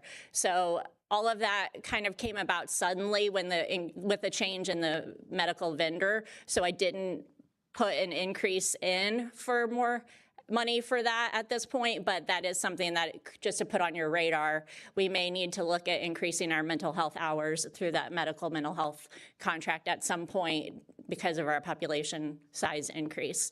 I did make a 2% cut. There were some lines there that we hadn't really spent anything out of for multiple years, so I did find 2% to cut out of that budget. I did decrease our out-of-county boarding a little bit. We haven't done any out-of-county boarding for juveniles the past couple of years.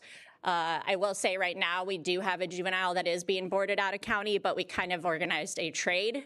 We took one of their kids and we sent one of our kids over there, so we're not exchanging any money due to a safety concern with that juvenile in custody with alleged family members of victims. We thought it was better to be safe and put him in a place where there wouldn't be potentially a lot of issues, because there are a lot of issues out there right now between juveniles in custody who have problems with other juveniles in custody, which makes it very difficult for our staff to manage right now.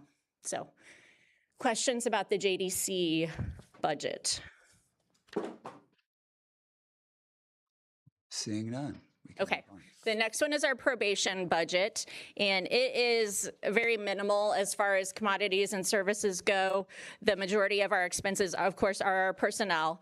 The funding for the reimbursements for probation staff is a little bit different than for the JDC staff. We do get full reimbursement for many of our probation officers' salaries. However, we have 14 officers in the probation department that we only get $1,000 a month from AOIC reimbursed. So those are a variety of employees. Some of them are supervisors, some of them are long-term employees, some of them are shorter-term employees, and unfortunately, AOIC is only providing the county with $1,000 a month for those 14 people. There is, I request every year, I have to do an annual plan for AOIC. I request for them to move some of those positions to be fully funded, and I think there's some legislation pending out there about that for all counties. So I think that I'm hopeful that we will get more of those positions converted to be fully funded at some point in the near future. But the rest of the staff at the probation department, we do get reimbursement from AOIC for many of those positions. So I did also cut 2% from this budget. And again, that was kind of, I just found some lines that we hadn't used. In this budget, it was only $561 was all I had to cut. So you can tell that that budget is not very large for commodities and services in the probation department. You should have 2 requests for positions. I've asked for an additional probation officer several years. I'd like to have an additional officer to dedicate to the population that's called emerging adults. So that's that 18 to 25 year range, where we would have a dedicated probation officer who could spend more time with the people in that age range. They could have, my staff have very high caseloads right now, for those of you who aren't aware. We currently have 1,523 adults on probation, and that's up 200 from 2 years ago.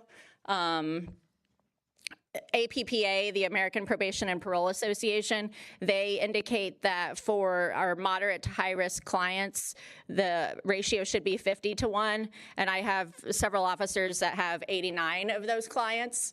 And then they also have our lower risk clients who are not reporting as frequently, but they still have responsibilities for. So our caseloads are very high, and so those emerging adults just kind of get shuffled in with all the other clients on probation, and it would be nice to have somebody who could spend some quality time with them, help them work on applications, help them make doctor's appointments, making sure they're getting treatment, doing some special MRT groups or something like that with that special population. So I would like to do that, and I am requesting that AOIC reimburse us for that position. So I am submitting my annual plan in the next week, and I am going to request them to reimburse for that position because they are pushing that population. There's a whole series right now of trainings about emerging adults, so that's kind of a buzz term right now in our world. So I am going to request for that position to be reimbursed from AOIC. And again, I would let you all know if we end up getting approved for that. And then I'm requesting an office manager, another front desk support person for probation. We get a ton of phone calls at our office. We have a ton of people coming into the office, and we'll have 2 people answering the phones and dealing with all that foot traffic. It's really difficult for somebody to be answering the phone, having people come from court, having people come in from drug tests. I did it myself for 15 minutes on Friday when we had somebody who called in sick and somebody else was off. And so I was at the front desk for 15 minutes on Friday, and it was during the lunch hour, and I was about to lose my mind. So it's a lot up there with the volume of people who come into our office. So I know, these are both unlikely, but if the county was to get some sort of windfall, please remember my request. So questions on the probation budget? Any questions? Go ahead, Jenny. So last year, we finally got that PREA coordinator, sort of because you had it, you came to us and you were like, all you have to do is find the money for the fringe. Right. Any chance we'd hear from you that, hey, all you're going to need for this is the fringe? Like, when would you hear from AOIC that they would approve it? So my annual plan is due at the end of this week. Judge Rosenbaum's going to approve it, and then I'll send it to you all. Typically, they're responding back to that kind of stuff within approving annual plans within 2 to 4 weeks. Okay. So, and yes, if they said yes, then I would be able to present that to you, that it would just be the fringes, because AOIC cannot reimburse for fringes. Yeah. And I'm only going to ask you because I have you here. It's not something you're requesting, but we have this opioid money. And do we have a sufficient number of probationers who we could justify maybe funding a probation officer with opioid money, knowing the restrictions that it has to be opioid-impacted individuals? If we could free someone up with that so that then we could take an existing position to do the emerging adults? I mean, I'm open to that discussion if that is something that's feasible with the restrictions on the opioid money. I think it would be 3 years ago at this point, you and I had a talk where we're like, well, there was not enough people testing positive, but yeah, it might be worth us taking a look again after my talks with the coroner of what's testing positive in the world. Yeah. It might be worth us looking at again. Yeah, and I think that there is some potential with the opioid money with our drug testing that I may be asking at some point later in the year for some money for some of our drug testing, because we're testing for a few new substances that I think would qualify for that money. Awesome. Well, then we'll talk about that all at another time. I will just say that our PREA coordinator has started, and she's been doing a lot of work trying to get us in compliance with the Prison Rape Elimination Act. She's been touring a lot of other facilities that are certified, and we are on the road to starting that process, just to update you. Thank you. I appreciate your focus on new areas of need and trying to work to address those. Thank you. And then my last one is our specialty or probation services fee fund. And so this is our specialty fund. This is a fee that clients who are on probation pay a monthly fee, and this gets put into that fund. And then we use this money to pay for our groups, the cognition works groups that come into the probation department. We pay for our interpreter out of this fund. We pay for some of the drug court expenses and training out of this fund. Sometimes, we pay for housing. Sometimes we pay for transportation. We cannot use this fund for anything for JDC.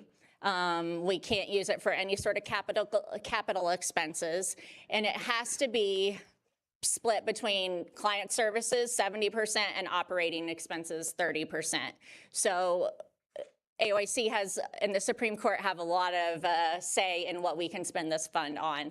However, I will say, if we ever get to a point where AOIC is not fully reimbursing the salaries, we could use this fund to make up for some of that amount, and we wouldn't have to take more out of the general fund. We can't use it in a regular year, but if AOIC was ever to tell us, okay, we can't fully fund you anymore, then we would be able to use this fund. So that's why there is a higher balance in this fund, because we want to be prepared if we ever get into the position where we have to start paying salary money out of this fund. And like has been said multiple times tonight, revenue coming in is decreasing because of different legislation that's passed. There is not as much money coming into this fund as there used to be. Beth, go ahead. So just to be clear, the operating expenses couldn't cover, say, your office manager. That's not considered an operating expense. No, definitely not. No, they won't let us cover any sort of personnel kind of stuff. Any further questions? Seeing none, thank you very much. Thank you. Next up, Public Defender, Elizabeth Pollock. Happy birthday. Thank you. I'm thrilled to be here on my birthday instead of at home with a glass of wine. Should we sing? No singing. I will be relatively quick. So I'm not making any requests of you guys this year because I know you don't have any money. It doesn't mean we don't need stuff because we have just as high of caseloads as everybody else who is in public interest work. And I'd love to have another attorney and I'd love to have a bunch more stuff, but you guys don't have any money and so I'm not asking for any. We are fully staffed. We have been fully staffed for the entire year. 5 of my employees are paid for out of grant funds. So my drug court attorney is half paid by the adult redeploy grant. My paralegal is paid from the public defender grant fund. I have a felony attorney paid by the public defender grant fund, and I have 2 mitigation specialists, social workers who are paid for out of the PFJ fund. So the one thing I did want to point out, so the information about the FAIR Act, I have presented on this before when the FAIR Act was originally going to be passed. And I am actually the co-chair of the Supreme Court's transition team to build the infrastructure for the new state public defender who is going to take office on January 1st. What the messaging on this act is that the office will be created, but you will not get any money from it for many, many years. And the reason is because the first 2 years is an implementation period where the office is going to be created. Then there's going to be a study period where we try to figure out what the needs of local public defender offices are and where we're falling short. There is no budget for this office right now, except for the personnel for the state PD. So the responsibility that they are going to be taking over the state public defender will be the hiring and firing of local chief county PDs. They are also taking over the administration of the Public Defender Grant Fund, which was previously administered by Judge Rosenbaum. So when he's talking about losing $30,000 from the Public Defender Grant Fund, that's because Champaign County's cut of that money, I gave him $30,000 to offset conflict cases, and the rest of that money is used to pay for 1 attorney, 1 paralegal, my Westlaw subscription, and all of the training that we do in our office, which is why my 2% commodities cut is our entire training budget from the general fund. It was only about $7,500, but I am going to cover that out of the grant moving forward, so that is where my cut came in. The effect of us having to pay for sanity evaluations is kind of a TBD right now. So you may remember that last year, Kate helped me with a grant for $100,000 from the Illinois Criminal Justice Information Authority. That was going to go to pay for all of our expert witnesses because we have 0 in our line for experts. There is none. And we have spent it on expert witnesses. We've had shooting reconstruction experts. We've had DNA consultations. We've had private psychosexual evaluations. We just called somebody on historical cell site location information in a murder case. Like, there's all different kinds of experts that we're not doing our jobs if we're not consulting with them and putting to the test the forensic evidence that's presented against our clients. So funnily enough, even though I got that grant, I didn't because we were on stop pay. And so we were on stop pay for so long that they never gave it to us. So now, hopefully, we're reapplying and we're telling them, yes, we need it. Yes, we're using it. I have no guarantee that money is going to come in again next year because they look at us and they're like, well, we couldn't even give you the money. Why would we give it to you again? I don't know what's going to happen with that. Kate's working on it.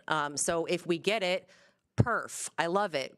I can try to pay for some of these sanity evaluations out of that expert fund. It will decrease my ability to get other kinds of necessary experts, but that's the decision that is made, so that's what I'm going to do. If we don't get that grant, I'm going to need you guys to come up with $60,000, which is not in my budget request because I didn't know about it when we did the budget requests. But now I know, and we went through and calculated all of the clients who were getting both fitness and sanity evaluations over the last 2 fiscal years, and we came up with a number of between 50 and 60,000 that now will have to come from my budget that I don't have in my budget. So for my birthday, I would like everybody to consider that. And if I don't get that ICEJA grant again, that's not something that we're going to be able to sacrifice, because if a client of mine was legally insane at the time that the offense was committed, they need to go to a hospital. They don't need to go to prison. They need to be treated for their mental health issues. And if they could not form criminal intent, they cannot go to prison. However, if I can't get a doctor to tell me that they were insane at the time of the offense, that is going to be a gross violation of constitutional rights that will get all of us sued. And I don't want to do that. So that's just a heads up for what may be coming. Any questions? Dan. A statement and a question. I'm sorry that you're still having to deal with that, because I know last year you were talking about needing forensics as well, and about litigation. So that's always scary. My only question is, you went over it really fast, and I don't need you to repeat every single one, but how many positions are covered by grants? 5. Okay, thank you. Any further questions? Thank you. Go forth. I have another slide. Oh, I'm sorry. I brought in a lot of money. Thank you. You're welcome. I'm going to have my birthday now. Unless anybody has any questions about this. This just says what all my grant money goes to. Yeah, and it's really closer to 500,000, but we're on a different year, fiscal year than the state. So just as, I can't think, somebody else was talking about that. So our fiscal year ends in December, theirs ends in June. So our funds are always like this. But the budget folk, bless you, have figured all this out for me. So I trust them that it's correct. Does anybody have any questions about this? All right. Peace out, y'all. Have a good night. Thank you.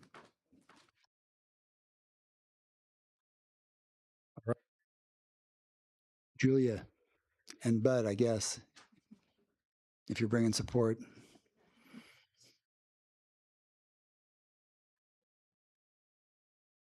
Good evening. Does anyone have any questions for me? Michelle. How's your new software doing? Our new software is fantastic. We are working towards being paperless. I am doing all the juvenile delinquency cases myself paperless. It is a process, but my staff is amazing. They are working very hard at acclimating to a new system, and I am hoping that it is going to allow me to provide data to you once we get all of the data inputted correctly. I have some amazing staff that have taken on this responsibility of working through a new software program without additional pay or additional support or additional people. But we adapt in the state's attorney's office without grant funding, without all kinds of other things that all kinds of other offices get. Anybody have any questions for me? I see none. Moving forward. Oh, Jenny. I have one. Sure. I appreciate the thorough look that, clearly your office took going through the budget. I'm looking at dues, licenseship, and membership fees, and it's gone down, and I'm curious how it went down, because those things usually stay the same. Are we? You mean from the budget year to the budget year? Is that Yeah, what you mean? yeah. So in 2025, the actual was 10,111, budgeted in 26 for 9,000, projected for 9,000, budgeted in 27 for 8,820. Basically, you asked us to make 2% cuts. So what Bud did was he made 2% cuts across the board. And that's pretty much what he did. Okay, so I guess I was asking how we can make a 2% cut on licensing fees that are pretty standard. I don't know. We'll figure it out.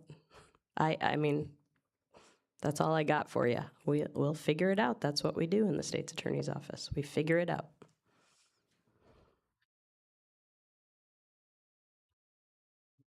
forward then if there are no further questions on that.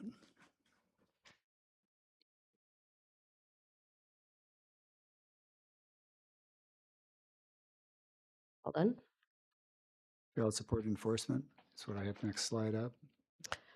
Child support enforcement, I believe that our contract with the state has remained the same for years. They don't give us anything more to do the work that they want us to do. So unlike other departments, we do not have access to extensive funds and grants and all that sort of thing. They give us the same amount of money to do more and more work.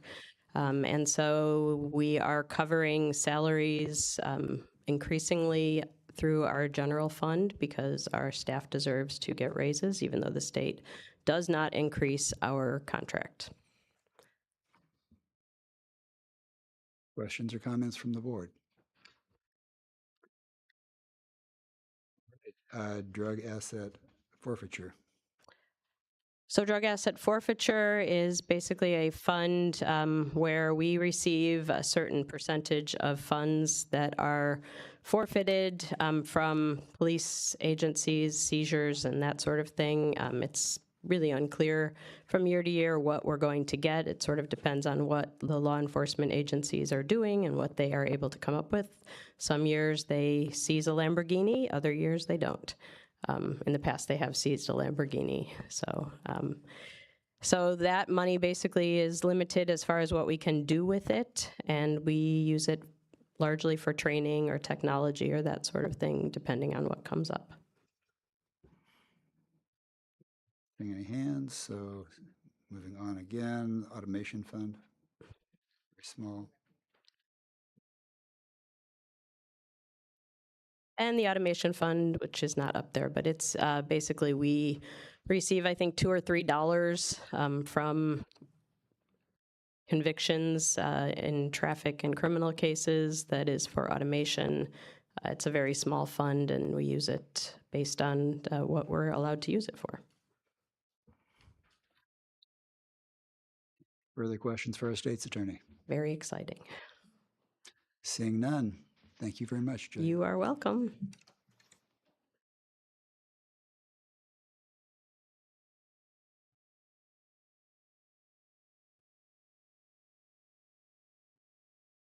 Yeah, last up's the opioid settlement fund. This is one that's still kind of up in the air, and we don't have any expenditures budgeted in 27 for it because these are usually programs or things that are one-off situations that the task force approves. So far, anytime the task force has approved anything, a BUA gets sent to the board to appropriate the funds. So revenues are tricky to project in this fund. It's basically just whatever we get sent from the different agencies. And there's quarterly reports that we have to do in order to the state or federal government that oversees it, that explains what we spend, what we receive, and they approve that every quarter. Ellie. For how many years are we expected to receive revenue? It was 15 from the very beginning of the first settlement, and I believe that each one will trickle out differently. And I should know the numbers off the top of my head. I don't. But in each month, when we have our opioid report, Kate gives an estimate of how much we've received so far. And then I think periodically we even get an estimate of like, hey, here's generally what we're expecting. We don't have specific numbers because it really, even back when Matt Bannock was in the state's attorney's office and we got the first one in, he's like, they're just going to come when they come. But it's much better than the 23 cents you might get from like a settlement where you're a member of a class. Like this is significantly more, and upcoming requests are going to be towards harm reduction programs at CUPHD, and I keep trying to fund something within, probation, court services somehow, but the numbers haven't been there. But you never know; they might get there. I would just add the bulk of our money is going to come up till 2039, which in the grand scheme of things, it's not that long. So we would want to be really careful about funding a personnel position.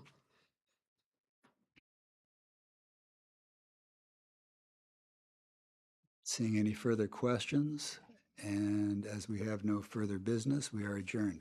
Thank you, folks.